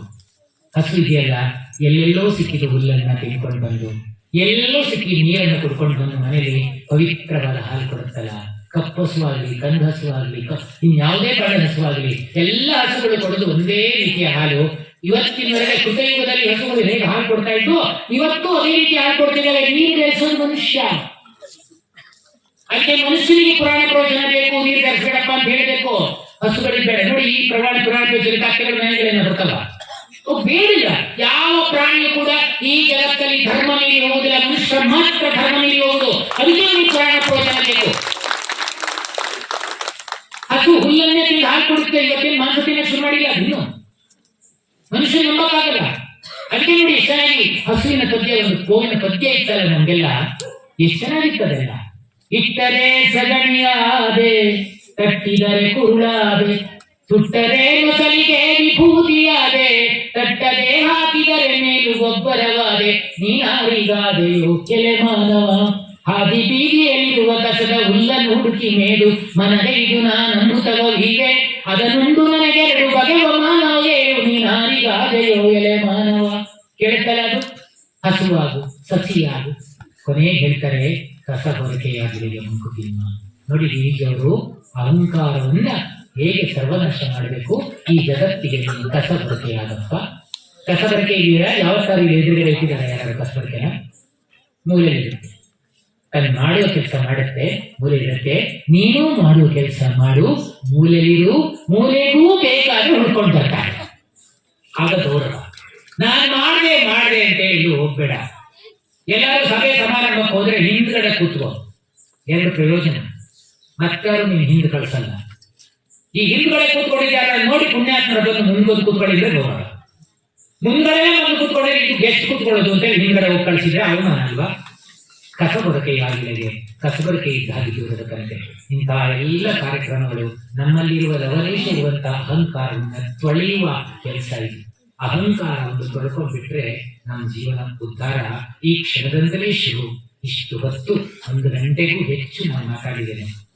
ನಿಮ್ಮ ಮುಖ ನೋಡಿ 1 ಗಂಟೆ 10 ನಿಮಿಷ ಮಾತಾಡಿದ್ದೇನೆ. ನಿಮ್ಮ ಪ್ರೀತಿ ವಿಶ್ವಾಸ ಇದೆಯಲ್ಲ, ಅದು ನಿಜವಾಗ್ಲೂ ಯಾವತ್ತೂ ನಾನು ನೆನಪಿಟ್ಟುಕೊಳ್ಳಬೇಕಾದ ಒಂದು ಅಂಶ.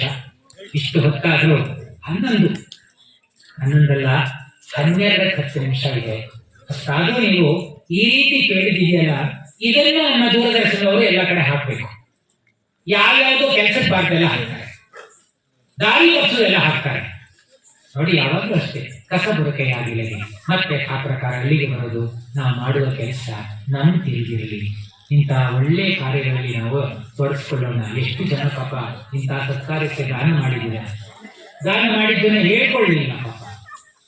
ಇಷ್ಟು ನಿಸ್ಪೃಹತೆ. ಯಾಕೆಂದ್ರೆ ನಮ್ಮ ಭಾರತೀಯತೆ ಇನ್ನೂ ಕೂಡ ನಿಮ್ಮಲ್ಲೆಲ್ಲ ತುಂಬಿ ತೊಳುತ್ತಾ ಇದೆ. ಆದ್ರಿಂದ ಈ ಕೆಲಸಕ್ಕೆ ನೀವು ಸಿದ್ಧರಾಗಿದ್ದೀರಿ.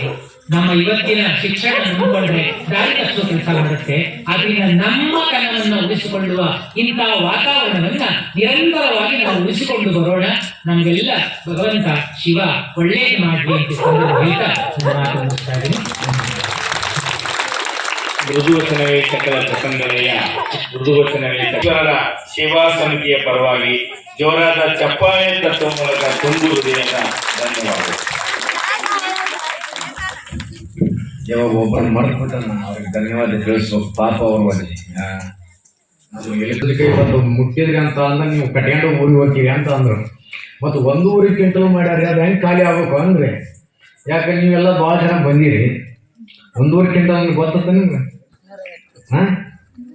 100 kg 100 kg ಆದ್ರೆ 1 ಕ್ವಿಂಟಲ್ ಹೌದಲ್ಲ?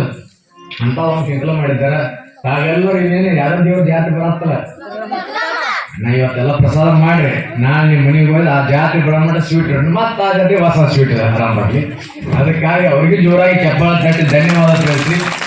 ಅವ್ರಿಗೆ ಎಷ್ಟೇ ಕಷ್ಟ ಆದ್ರೂ ಶಿವಮೊಗ್ಗದಿಂದ ಹಿಡ್ಕೊಂಡು ನಿಮ್ಮ ಹಂಸಾಪಟ್ಟಣಕ್ಕೆ ಬಂದು ನಿಮ್ಮೆಲ್ಲರ ಉದ್ದೇಶ ರಾತ್ರಿ 12 ಆದ್ರೂ ನಿಮ್ಮೆಲ್ಲರಿಗೆ ಮಾತಾಡಿ ಅವರ ಮುಖವಾಗಿ ಮಾತಾಡಿದ್ರು ಸರ್. ಅವ್ರು ಜೋರಾಗಿ ಚಪ್ಪಾಳ ತಟ್ಟಿದ್ದು ಕೃತಜ್ಞತೆ ಸಲ್ಲಿಸಬೇಕು. ಇವತ್ತು ಈ ಕಾರ್ಯಕ್ರಮ ಮುಗಿತು. ತಮ್ಮೆಲ್ಲರಿಗೂ ಮತ್ತೊಮ್ಮೆ ಮೊದಲನೇ ಧನ್ಯವಾದ ಸಲ್ಲಿಸಿ, ನಮ್ಮ ಗೌಡ್ರ ಮನೆ ಒಳಗೆ ವಾಸ್ತವ್ಯ ಇರುವುದಕ್ಕೆ ಚೆನ್ನಾಗಿ ಮನೆ ಕಟ್ಟಿಸಿ ನಮ್ಗೆ ಬಿಟ್ಕೊಟ್ರೆ ಅವ್ರಿಗೂ ಜೋರಾಗಿ ಚಪ್ಪಾಳ ತಟ್ಟಿ ಧನ್ಯವಾದ. ಅದಕ್ಕಾಗಿ ಮತ್ತು ನಿಮ್ಗೇನು ಅವಕಾಶ ಸಿಕ್ತ ನಮ್ಮ ಧಾರವಾಡ ಕಡೆ ಬಂದ್ರೆ ಅಂದ್ರೆ ಅಲ್ಲೇ ಚೆನ್ನಮ್ಮನ ಕಿತ್ತೂರು ಕೋಟೆ ಇರ್ತೈತಿ, ನಮ್ಮ ಆಶ್ರಮ ಇರ್ತೈತಿ. ಬಂದು ಆರಾಮಿದ್ದು ಮತ್ತೆ ಇಲ್ಲಿ ಹಂಪಪಟ್ಟಣ ಬರ್ರಿ ಅಂತ ಹೇಳಿ ನಮಗೆ ಧನ್ಯವಾದ.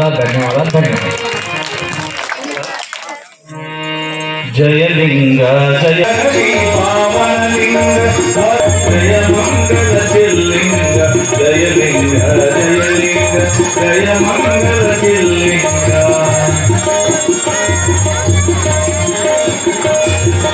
ಭೂವನಮಯ ಪತಿಲಿಂಗ ಪಾವಕ